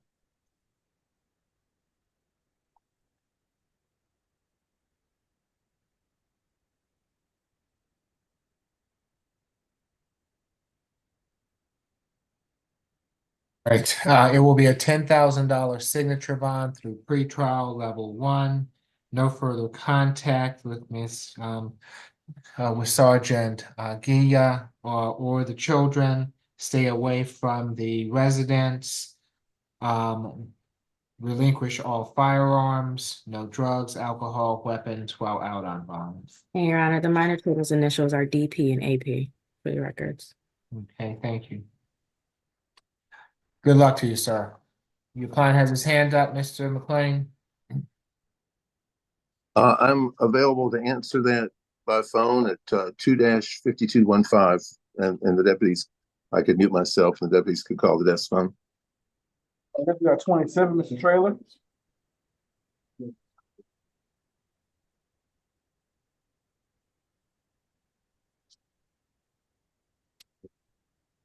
Your Honor, I submitted a transfer order after this case was accepted by the DA's office. Was that provided to you? No, I've not received it at the present time. Okay. I think that everyone has established that we will go ahead and set a bond. Is that right?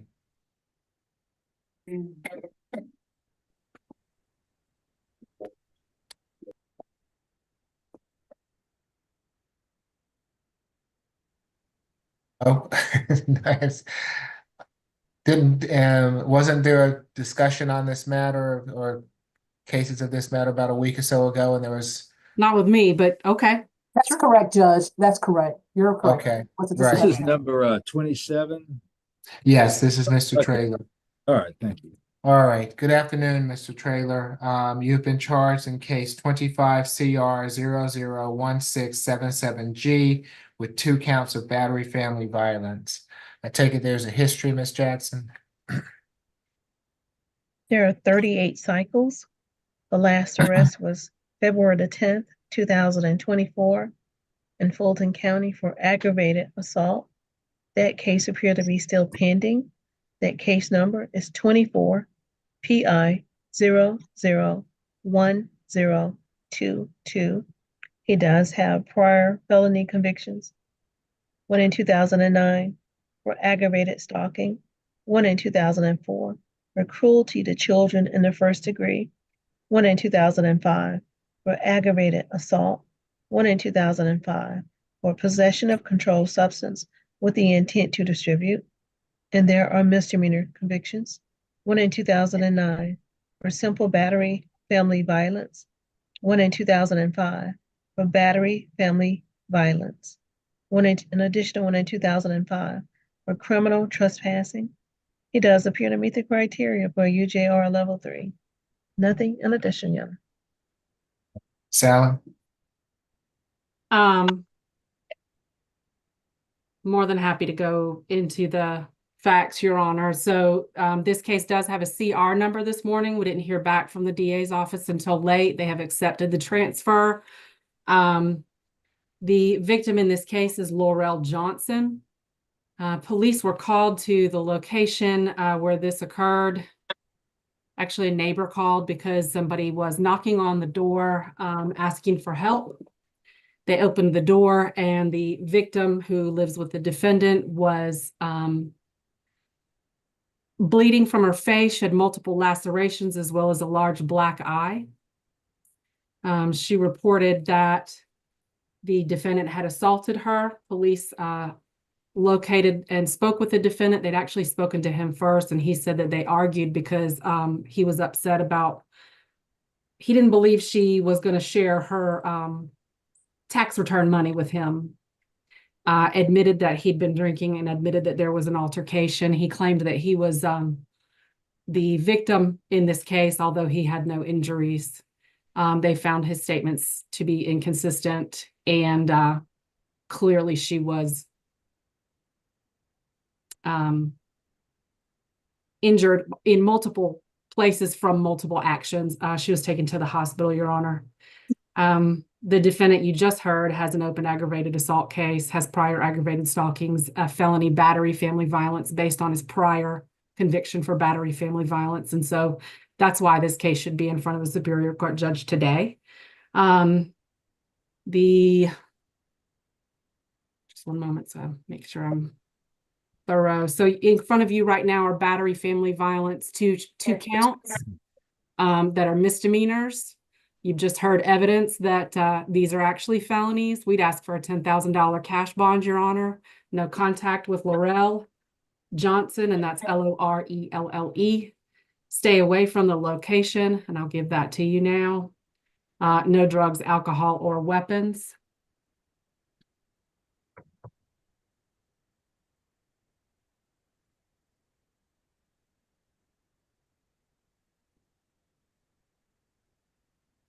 This is 195. Oh, no, excuse me. I'm sorry.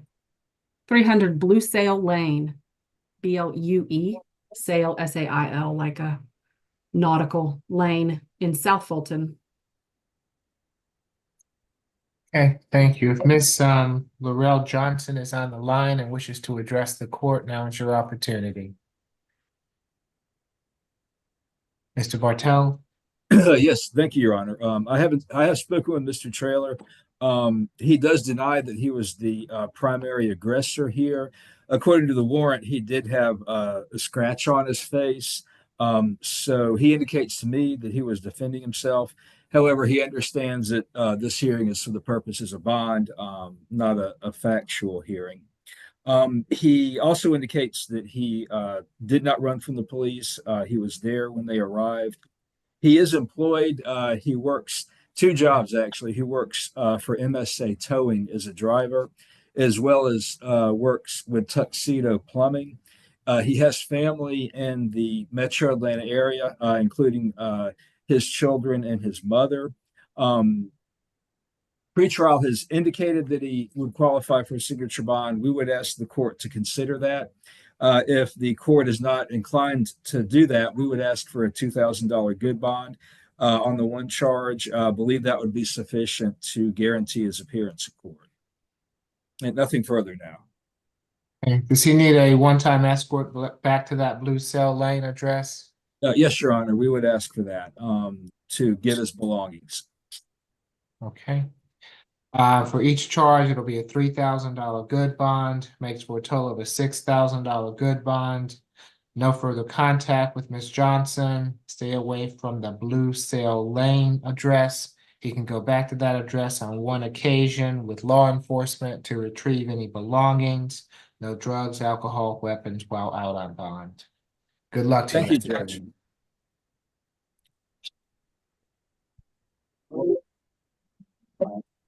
Number 19, Patterson. Okay.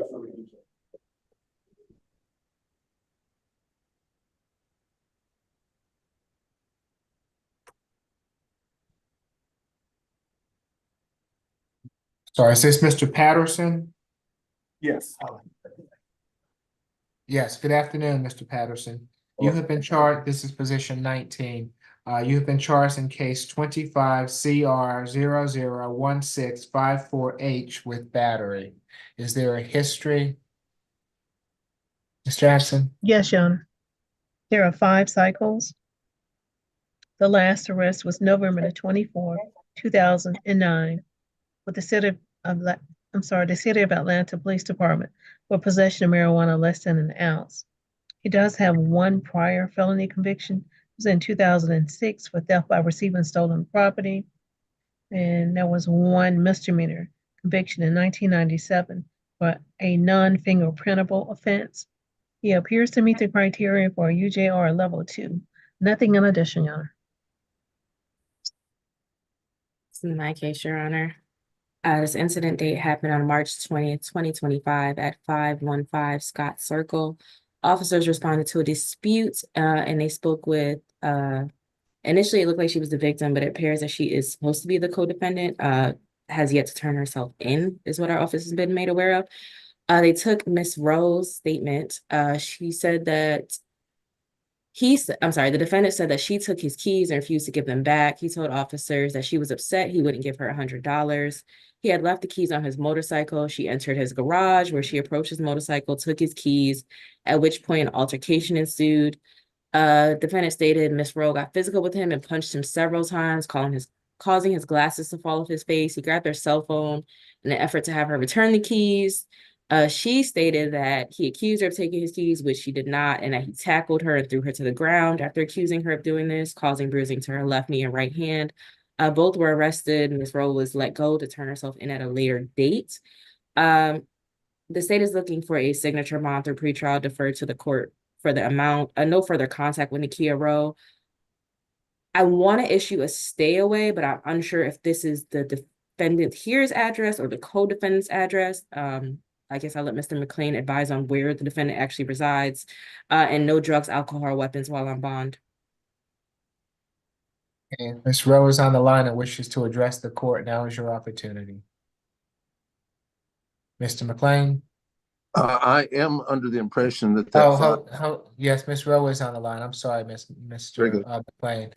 Ms. Rowe, let me just advise you, first of all, since you're a co-defendant, that you have a right to remain silent. Anything you say can be used against you in this matter. I'm happy to hear from you if you want to speak on the matter this afternoon, but just know that we have prosecutors here, and apparently that from this incident that a warrant was issued for your arrest too. So you do not have to say anything unless you choose to.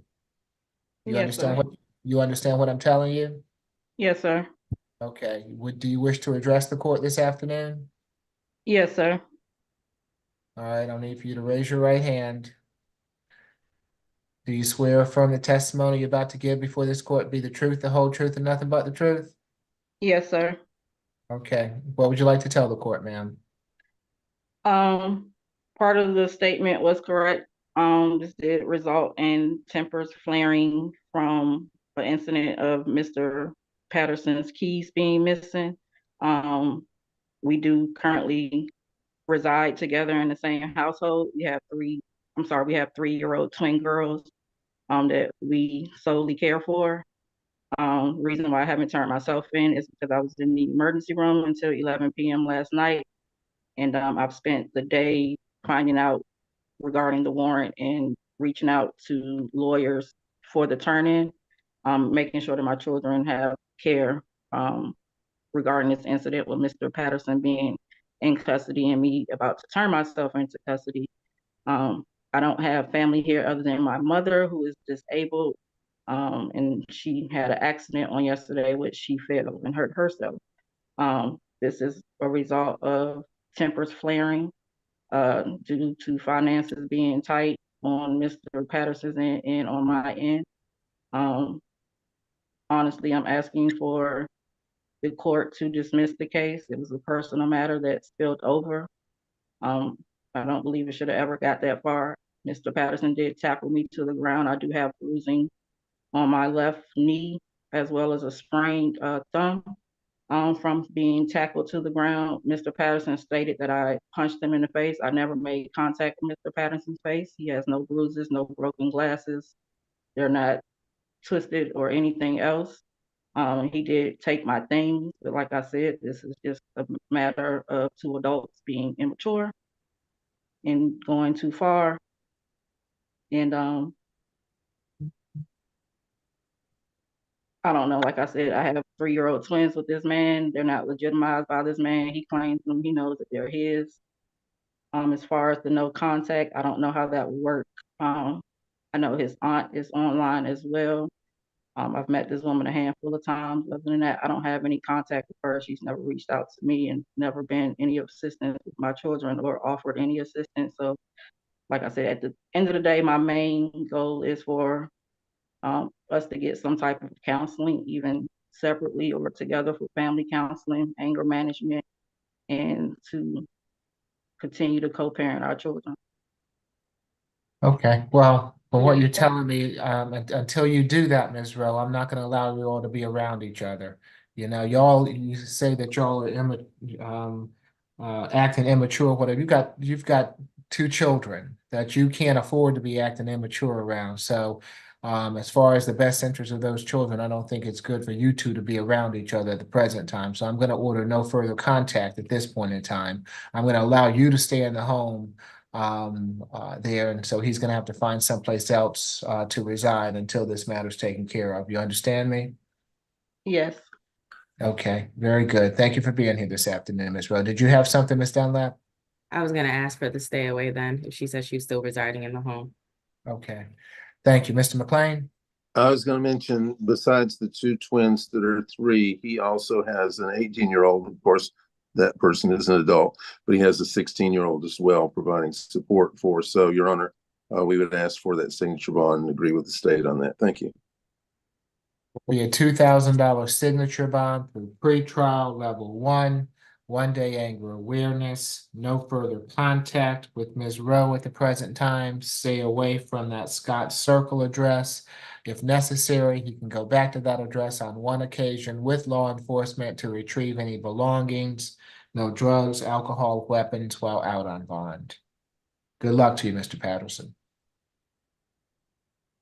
I do have a question, Judge. Yes, With the ma'am. stay away order, you said to further notice. What does that mean? Well, if the attorney seeks to modify that order, it can be modified in the future. If you guys go and work on it, get some counseling and come back and show the court that you're in the process of getting counseling and want to be around each other, then there's a possibility that it could be modified in the future. You understand what I'm saying? So contact regarding the children is third party? Given that at this point in time, there's no contact with the children. Okay, because I work, he takes the kids to school every morning. I don't have a means to get them to school. I have Okay, so you want him to have contact with the kids at this point in time? Yes, ma'am. Yes, sir. Okay, all right, so I'll order third-party transfer of the children for visitation and transportation. But Ms. Rowe, you have to understand that has to be a third party. That cannot be you or Mr. Patterson communicating. All right, you'd have no communication until this is resolved. So you guys assign a third party, or how do we work that out? Now, you'll have to find a third party amongst yourselves, ma'am. Okay, thank you. You're welcome. Yes, who do we have next? Number 20, Mr. Ray.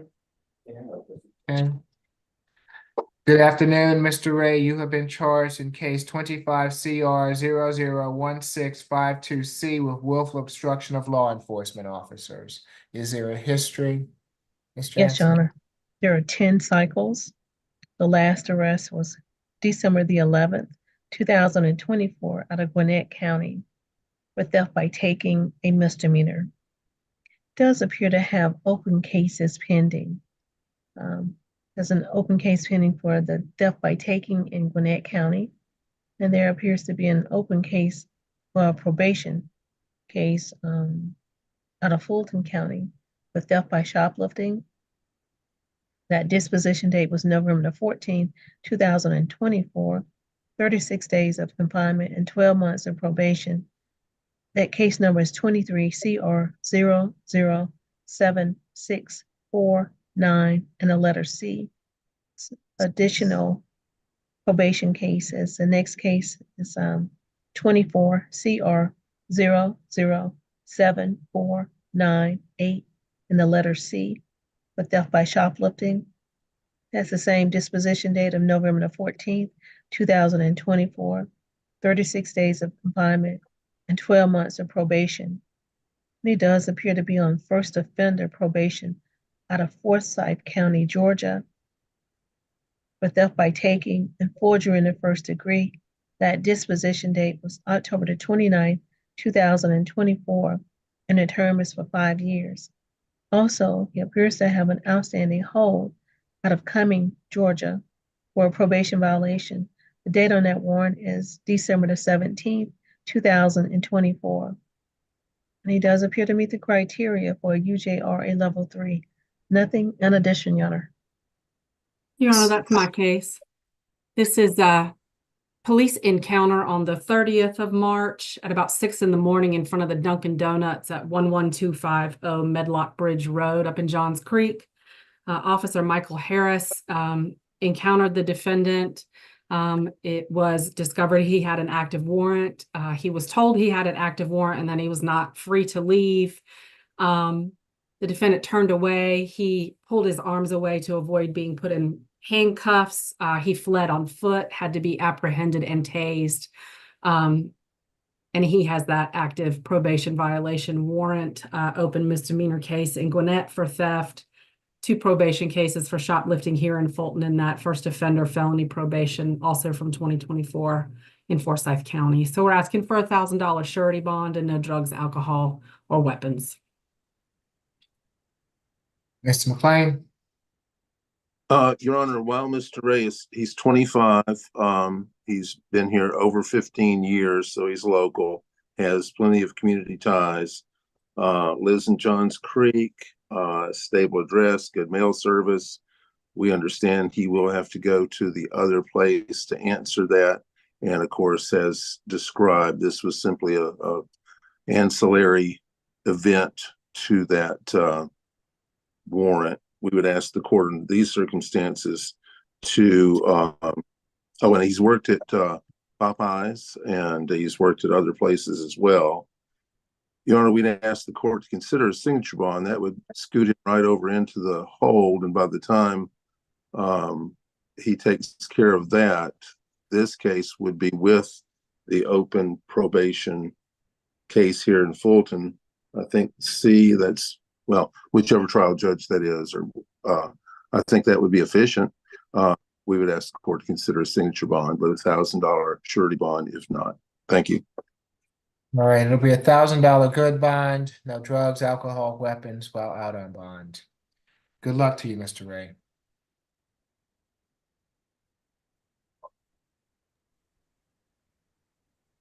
Got 23, Mr. Scott.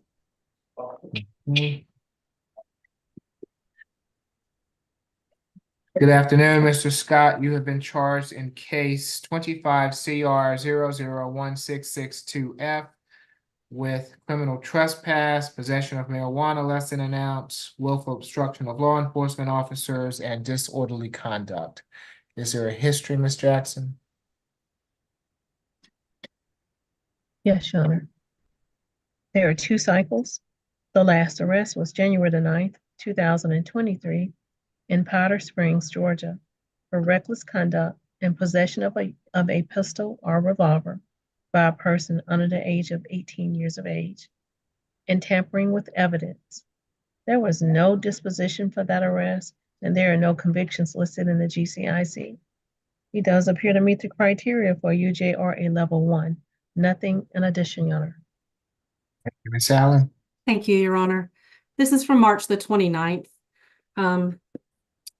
Police Officer Harris, there are actually multiple agencies that responded, but ultimately APD Officer Harris took this case. They responded to the area of Atlantic Station, specifically the parking lot area where a security guard, his name is Mr. Caleb, K-A-L-E-B, reported that in response to multiple young men being at the location, allegedly involved in an altercation, he'd asked them to leave multiple times, and they refused and were being threatening to the security there.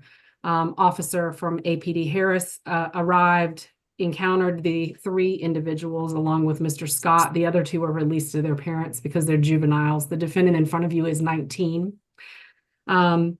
He was seen, the defendant in front of you was seen on a wall about to jump 15 feet down to where a parking deck area was. Police saw on the floor down there where the parking deck was a firearm as well as a backpack on the ground about 5 feet away from this defendant, and there were multiple firearms in that backpack as well as down on the ground where he was going to jump, he and his co-defendants, Your Honor.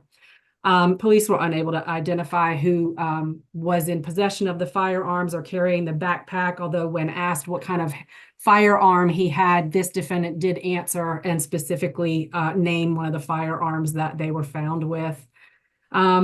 He had possession of marijuana on him when he was arrested. I believe he told police about that. So there's a criminal trespass for refusing to leave, disorderly for behaving in a violent and reckless manner towards officers and the security guard there on scene. And then he fled and he resisted being put in handcuffs. He refused to offer his hands when directed to do so, and he ran on foot from officers.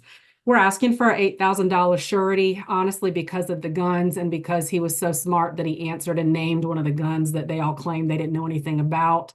He is the only defendant who is an adult in this group of people. We would ask for his order for bond to include that he stay away from his 2 co-defendants, Trey Palmer, T-R-E, and Jordan McGee, M-C-K-E-E, that he have no firearms. He surrendered all firearms.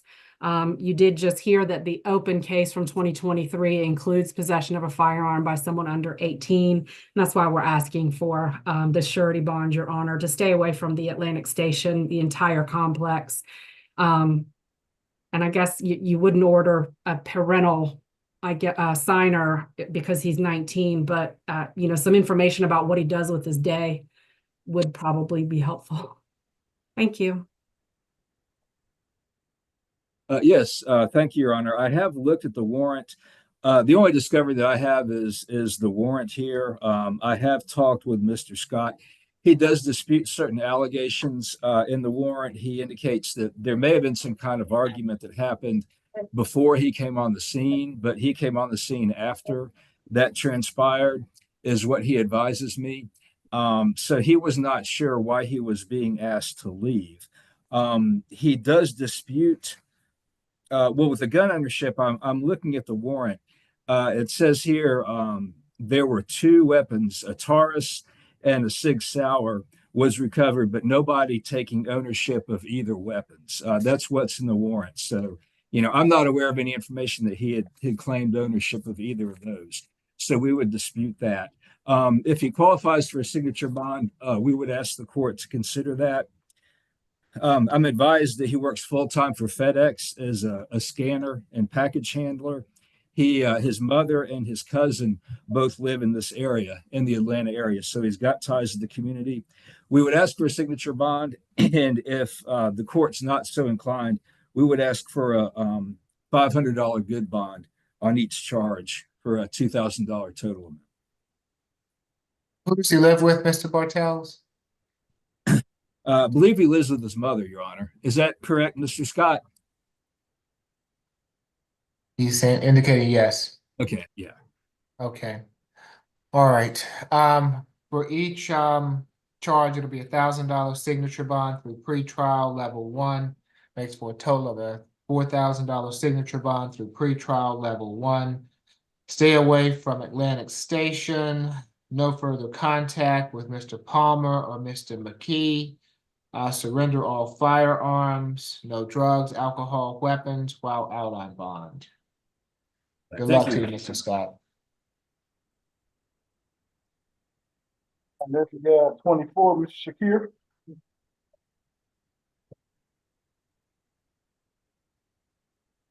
Good afternoon, Mr. Shakir. You have been charged in case 25 CR 0016666E with obtaining unlawful entry into MARTA, 2 counts of willful obstruction of law enforcement officers, and certain acts on a bus rail station that are prohibited. Is there a history, Ms. Jackson? Yes, Your Honor, there are 10 cycles. The last arrest was October the 5th, 2024 in Fulton County for robbery by sudden snatching and possession of a firearm during commission of a felony and obstruction of an officer.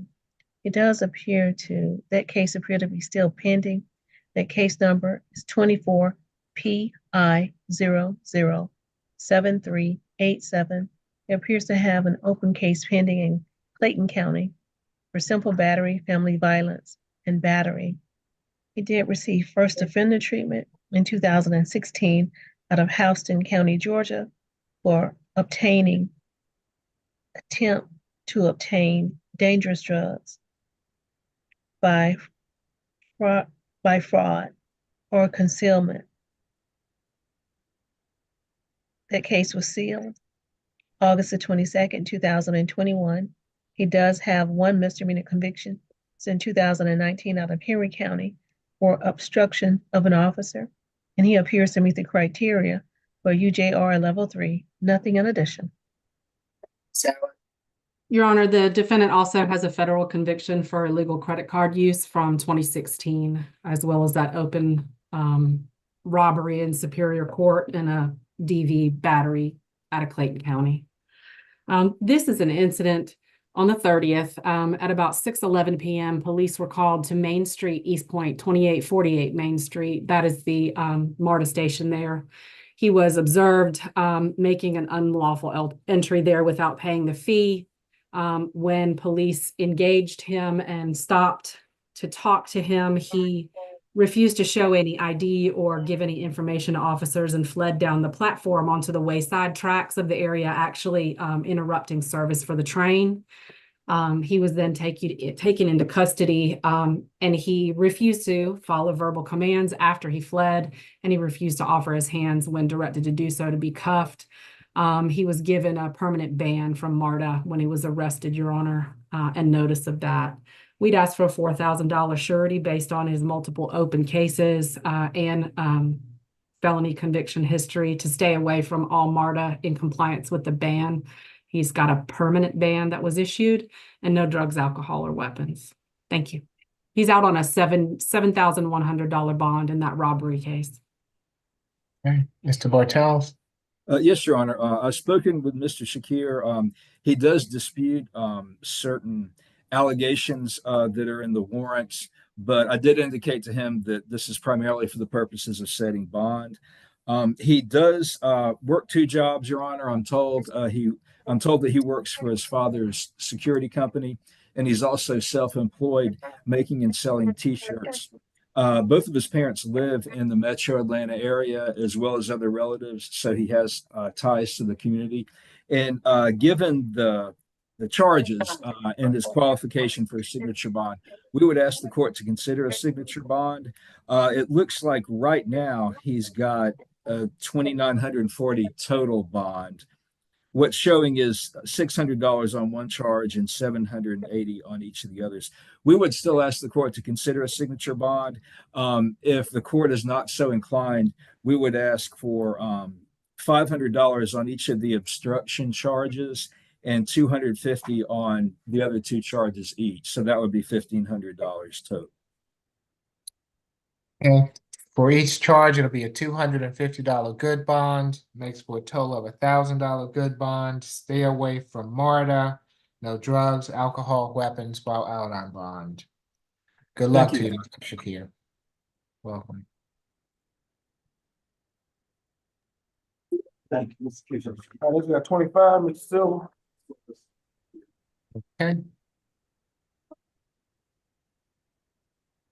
Good afternoon, Mr. Silva. You've been charged in case 25 CR 001671Y with criminal trespass and disorderly conduct. Is there a history, Ms. Jackson? There are 33 cycles. The last arrest was December the 24th, 2024, with the City of Atlanta Police Department for criminal damage to property in the 2nd degree. There was no disposition for that arrest. He does appear to have an outstanding hold out of Maryland for a failure to appear. The date on that warrant is June the 19th, 2014. He does have misdemeanor convictions. It's one in 2020 out of Utah for assault. It's one in 2017 out of Utah for assault. One in 2010 out of Maryland for disorderly conduct. One in 2009 out of Maryland for burglary in the 4th degree. One in 2010 out of California for theft. He does appear to meet the criteria for a UJR level 3. Nothing in addition, Your Honor. Ms. Allen? The defendant in front of you currently has an open criminal damage to property in the 2nd degree. That is from December of 2024. In 25 SC 001298, he is accused to have ripped an electrical box from the pole at the Georgia World Congress Center. He had a failure to appear in August of this year, and a conviction. He's currently on, or his probation is suspended on 23 CR 003392J, which also includes staying away from Georgia Tech property in that case. So he's got multiple criminal trespass issues and a recent conviction from Georgia Tech. This is an incident at Georgia Tech, and that's why I'm talking about it, from the 30th of March. At about 8:35 in the morning, police were called to the area of 120 North Avenue. That's the NAA dining hall. On scene, they spoke with an employee who reported that she'd observed the defendant repeatedly striking with his hand the window there to the dining hall, and she told him to stop. He then walked away and picked up a large rock and smashed it into the window. There were multiple witnesses on scene who were trying to intervene when police arrived. He had been issued a 5-year ban from all from all Georgia Tech property in May of 2023. and they did see that active failure to appear and warrant out of Maryland. Your Honor, you heard about some criminal history from Utah, but we also see criminal history from North Carolina, Maryland, like you heard about Washington, D.C., New York, Ohio, Washington State, and California, as well as Virginia. Just here in Georgia since 2023, it appears that there is an issue with assault and vandalism or criminal trespass, and he is refusing to comply with the order that's in place for him to stay off of Georgia Tech property. We're asking for a $2,000 surety, Your Honor, no drugs, alcohol, or weapons. I would say that there needs to be some kind of evaluation or a social worker visit to start in this situation, Your Honor. Thank you. Thank you. Mr. Bartels? Yes, thank you, Your Honor. I know there are a lot of MARTA cases today. It seems like more than usual. But yeah, I understand this is allegedly happened at Georgia Tech. I did speak with Mr. Silva, Your Honor, about his options and where his case would go from here. He has indicated to me that there's nobody able to bail him out. So if he qualifies for a signature bond, we would ask the court to consider that. If the court is not inclined to do that, we would just ask that a reasonable bond be set. I do think something's going on with him, Mr. Bartel, so I'm going to order a social worker visit to assess for a BHET or anything else that that he might need. If he does not make bond, he will be back on my April 15th SAP calendar, and I'd like a report at that time regarding Mr. Silver. But for now, it'll be a $500 good bond per charge, makes for a total of $1,000 good bond. That social worker visit. Obviously, stay away from Georgia Tech, and no drugs, alcohol, weapons while out on bond. Okay, I'll send out an email today regarding that, Your Honor. And that's Okay. April 15th. That's correct. Yes. Thank you. All right. Thank you. Good luck to you, Mr. Silva.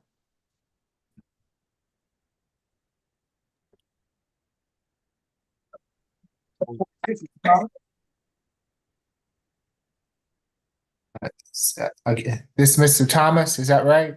Sure. Is that a yes? I'm sorry. Yes, sir. Okay, very good. This is position 26. Good afternoon, Mr. Thomas. You've been charged in case 25 CR 001674B with battery, family violence, and criminal trespass, interference with possession. Is there a history, Ms. Jackson? There are 13 cycles. The last arrest was March 24, 2024 in Fulton County for aggravated assault and possession of a firearm during commission of a felony. Some appear to have a case pending Fulton County for possession of a firearm by a convicted felon and driving without a valid license and failure to use a turn signal. That case number is 24 SC 006044. In addition to that, he appears to be on probation in Fulton County for robbery by sudden snatching and 2 counts of armed robbery and 2 counts of aggravated assault and burglary and aggravated battery, an additional case of aggravated assault. It's 2 different cases. The case number is 10 SC 97049. The second case is 11 SC 106432. Has the same disposition date. Just want to double check. I made some additional, well, actually those, let me just start over, Your Honor. Let me give you the one for robbery. That case number is 10 SC 97049. That disposition date was May 31st, 2013. Confinement, 10 years and 10 years of probation. The second case is 11 SC 106432 for 2 counts of armed robbery and aggravated assault and 4 counts of burglary. That disposition date was June 5th, 2013. 10 years of confinement and 10 years of probation. He appears to have an additional open probation case in Fulton County for aggravated assault. That case number is 24 SC 2728. That disposition date is June the 27th, 2024, and the term is for 3 years. He does have one prior misdemeanor conviction. It was in 2010 out of Cobb County for theft by taking. And he appears to meet the criteria for UJR level 3. Nothing in addition, Your Honor. Sally. Thank you, Your Honor. This is an incident from March the 29th. The victim is Kanisha Donald, Kaineshia, and that's Donald with 2 N's, Donnald. At about 2:30 p.m., she called police at 195 Fairburn Road. She reported that the night before at 11 o'clock on the 28th, the defendant had assaulted her. She showed police bruising and scratches on her neck and face. She said that they'd lived together in the past, and she was just calling police because the defendant had taken her cell phone from her and refused to give it back. So she was calling for assistance with that. She pointed out the defendant across the street. Officers made contact with him and asked for the phone back. He handed the phone back over. And then they escorted the victim inside the location where she said she needed some help to be able to get her items and wanted them to stand by to make sure she was all right while she did that. And that's what police offered her so she could get her things and leave. The victim said she did not want to press charges. She's not the victim in that on that probation case that he has, that aggravated assault from 2024. But doubtless she knows that he has an open felon in possession of a firearm and that aggravated assault probation case, and she didn't want him to get in trouble, but she needed to get her things back. So he's charged with the battery for the 28th for assaulting her, causing the bruises on her face and lacerations, and criminal trespass for interfering with the possession of her cell phone. Based on his history in those open the case that's open as well as the open probation case, both dealing with assault and firearms, we're asking for a $6,000 surety to stay away from the victim, Mrs. Donald. I don't believe he needs to stay away from that location, but no drugs, alcohol, or weapons. We did try to get in touch with Ms. Donald. We were not successful yet today, but we'll continue those efforts. Okay. If Ms. Donald is on the line and wishes to address the court, now is your opportunity. Mr. Bartels? Yes, thank you, Your Honor. I also tried to contact you today as well.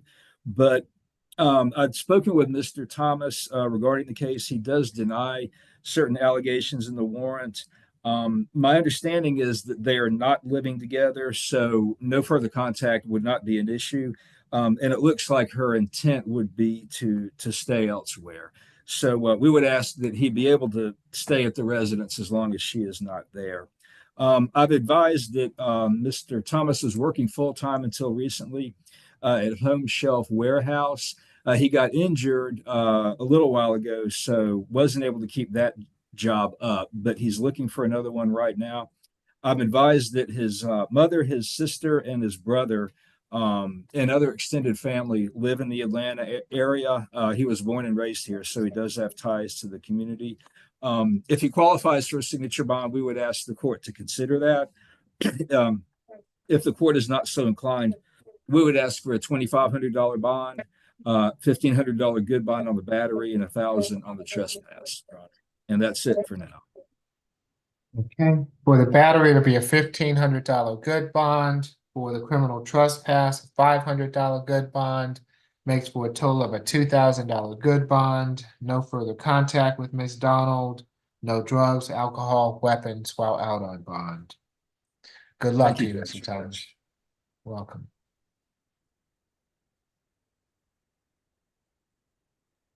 All right, next week, 28, Mr. Williams. Okay. Good afternoon, Mr. Williams. You have been charged in case 25 CR 001680E with 2 counts of battery family violence. Is there a history, Ms. Jackson? Yes, Your Honor. There are 10 cycles. The last arrest was August the 29th, 2018, out of Bibb County for criminal trespassing. That charge was null pros. On February the 21st, 2019. He received a sentence and 1 felony conviction.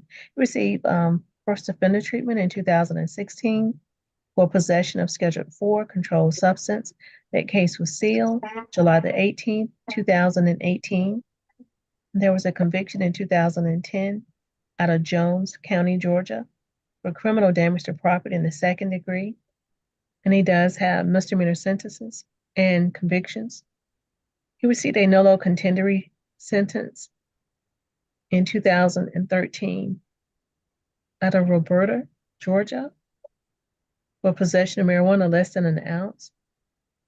And there was a conviction in 2012 out of Jones County, Georgia, for possession of marijuana less than an ounce.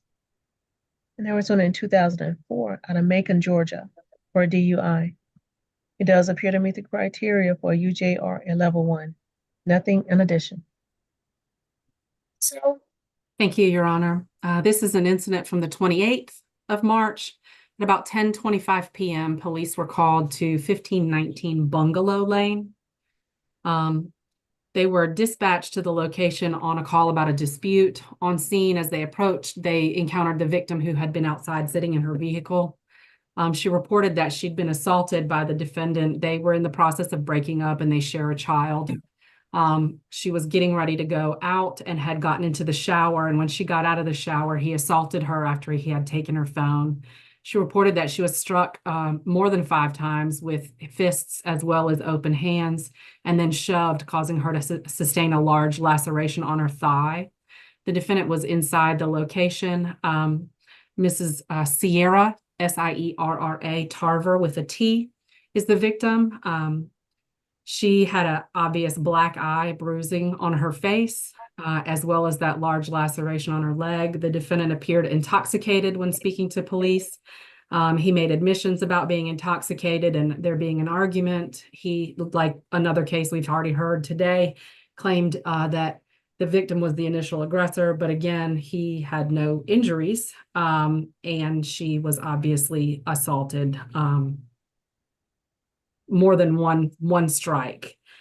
He also denied ever physically touching the victim, so how she ended up with a busted eye is just a mystery as far as he could say. We did speak to the victim, Mrs. Sierra Tarver, today. She says that they live together at the incident location, but they're no longer in a relationship and they share a child. She confirmed what happened. She said that nothing like this has ever happened before, but she wishes no contact and wants him to stay away from the residence. So we're asking for a $4,000 surety to stay away from that location. Again, that's the bungalow address. No contact with Mrs. Tarver, as well as the child they share. And I ask for that only because of the level of violence here and the age of the child. I believe Ms. Tarver has joined us. If you'll call for her, I think she would be okay with third-party transfer of the children, but the state's position is that it's not appropriate, given that this defendant isn't the legitimized father, isn't the husband of the victim, and there hasn't been a period of time for these folks to cool off. Thank you. Senior, if you wish to address the court, now is your opportunity to do so. Of course, you don't have to, but if you wish to, I'll need for you to unmute yourself, activate your camera, and I'll have to swear you in.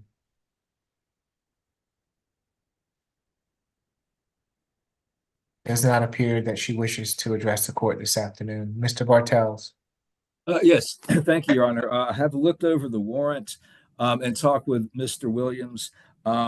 It appears that the warrant is saying that the officer didn't initially see an injury, but when they got to Grady and the lighting was better, he did see an abrasion under Mr. Williams' right eye. Mr. Williams also advised me that he had a concussion.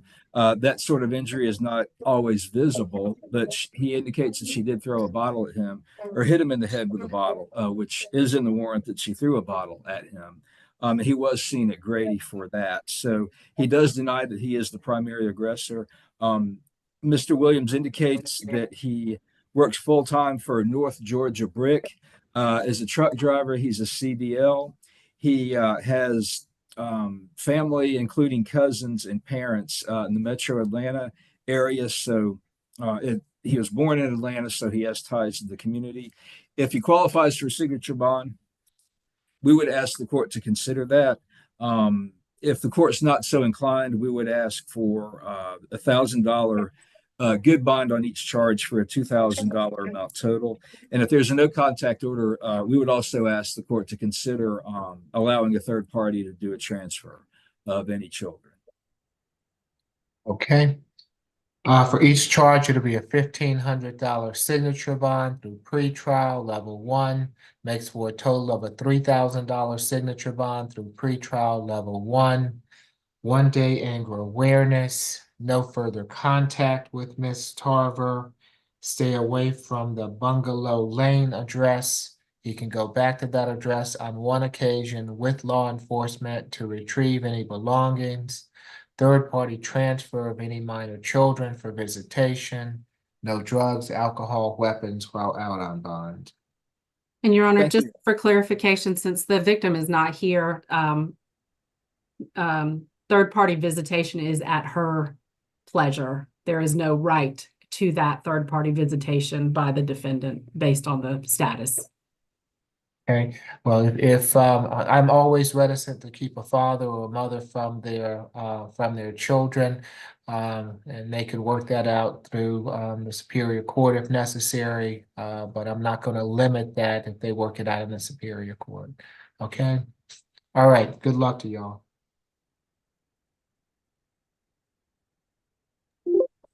Mr. Williams. Okay. This is Mr. Ricky Williams. Good afternoon, Mr. Williams. You've been charged in case 25 CR 001681C with criminal trespass and obtaining unlawful entry into MARTA.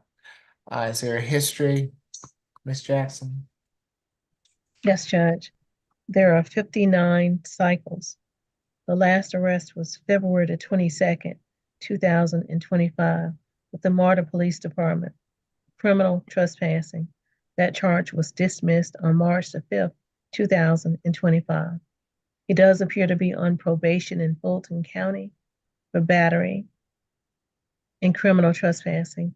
That case number is 24 CR 002909 and the letter B. That disposition date was September the 23rd, 2024. And the term is for 12 months. Also, he appears to be on probation in DeKalb County for criminal trespassing. That disposition date was May the 1st, 2024, for 12 months of probation. He does have prior felony convictions. It's one in 2019 for possession of cocaine.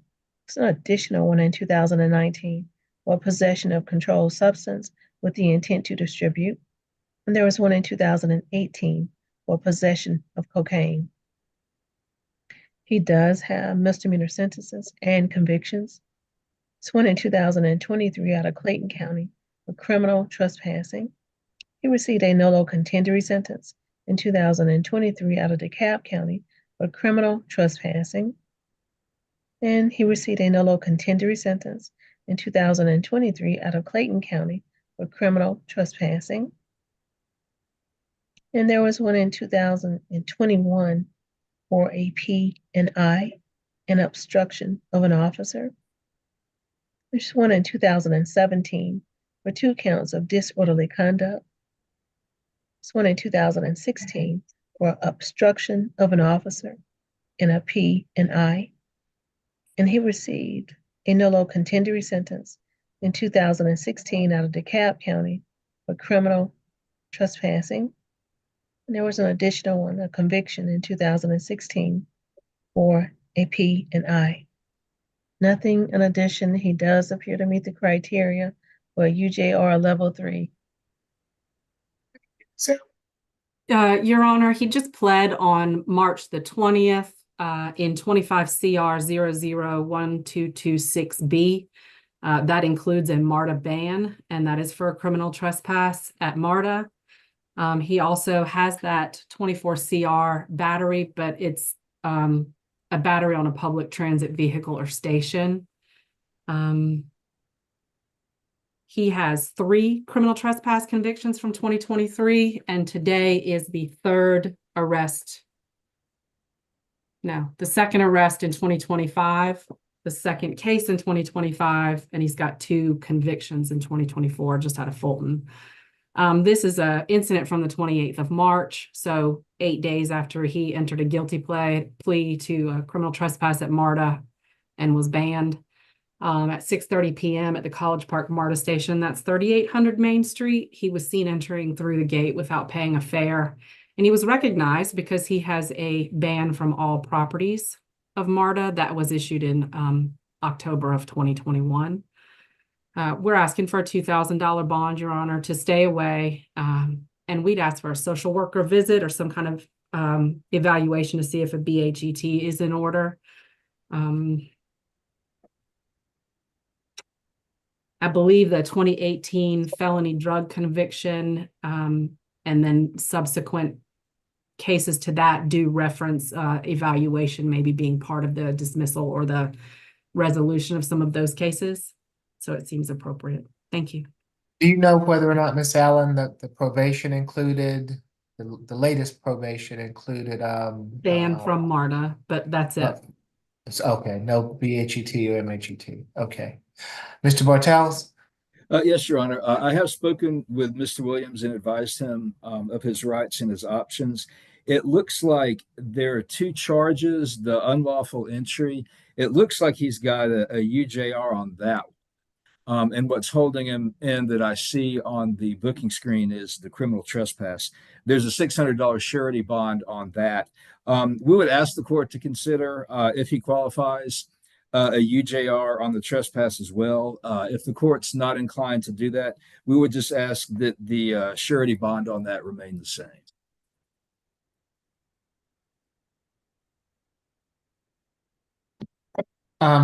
Mr. Bartels, I think something else is going on with Mr. Williams, so I want to have him assessed to see if he needs an MHET. So at this point in time, it's going to be $1,000 good bond per charge. I want him to be assessed for the possibility of an MHET. Do you know if he has does he have somewhere to live, Mr. Bartels? Well, I don't believe he does, Your Honor. So I think a social worker visit would be appropriate. And MHET, I think for competency purposes, I've spoken with Mr. Williams and so has one of our social workers, and we're both in agreement that is not an issue. But a social worker visit for the purposes of determining what services might be helpful, I think would be indicated if he's going to be in jail. Okay, so why don't we do that? And again, I will reassess the bond if he's still in custody on April 15th. If you'll just have someone report to me. I don't want to have him just keep coming back. I mean, I understand where the court's coming from. I'll send out an email with him too. And that's April 15th as well. Yes.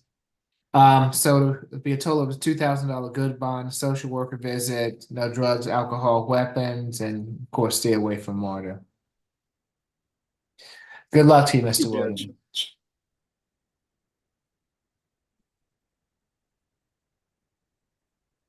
We have next. Should be.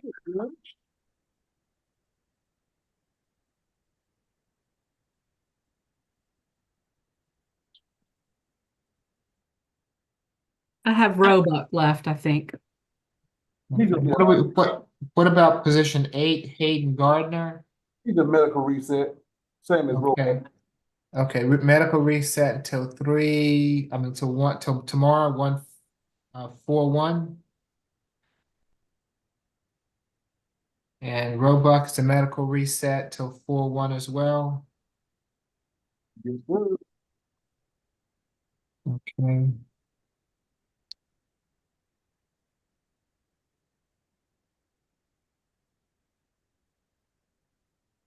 Okay, that takes care of it, it appears.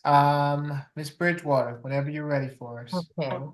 Once again, the reset date for the SAP calendar is going to be April the 15th. Position number 1 is reset further notice with a total $2,000 SOB through the jail. Position 2 is reset further notice with a $3,000 SOB through pretrial. 3 is going to the SAP calendar with a total $2,000 good bond. 4, SAP calendar with a total $1,000 good bond.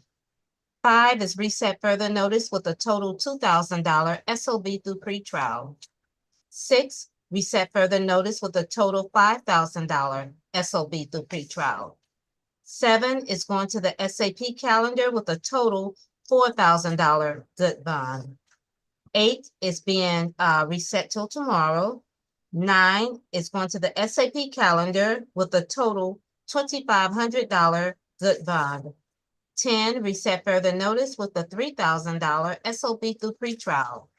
11 is going to the SAP calendar with a total $3,000 good bond. 12 is going to the SAP calendar with a total $2,500 good bond. 13 is reset further notice with a $2,000 SOB through pretrial. 14, reset further notice with a $1,000 SOB through the jail.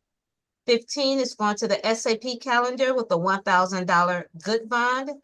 16, reset further notice with a total $3,000 SOB through pretrial.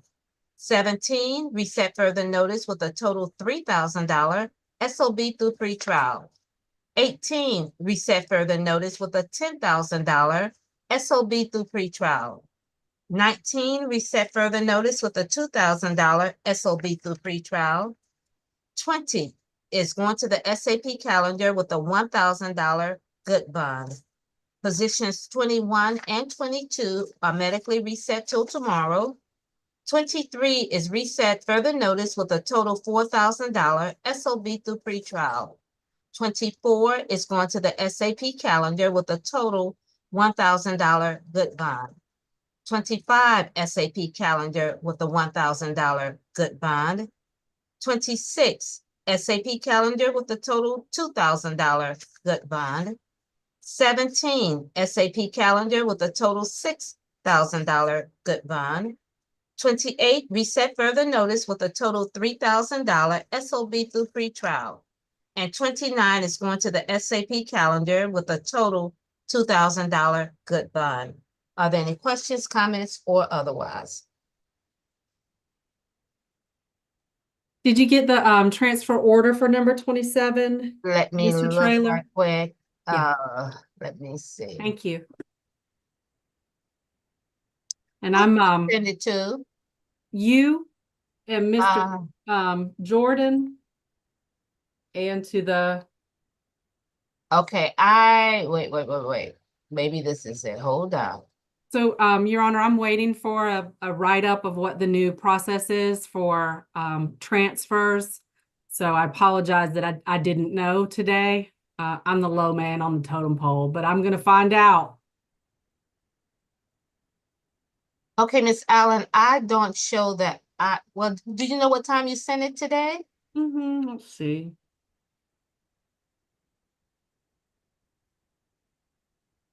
Because I'm not sure. 1:29 p.m. Oh, It you know, says hold on. upgrade. It's a forward upgrade. Yes, I have it, and I'll make booking. sure the judge gets it. Thank you I so have it. much. You're more than welcome. I forward it because Mr. Hutcherson says things like keep it or send it. And Okay. so I have to forward so people believe me. And I create the transfer order for him because he's very busy. Okay, no problem. I have it, and I'll make sure I give it to the judge. Of course. Thank you so much, Okay. everyone. All righty. See y'all tomorrow. Have a good rest of the night. You too. Bye. You too. Thank you. Take care. Mhm.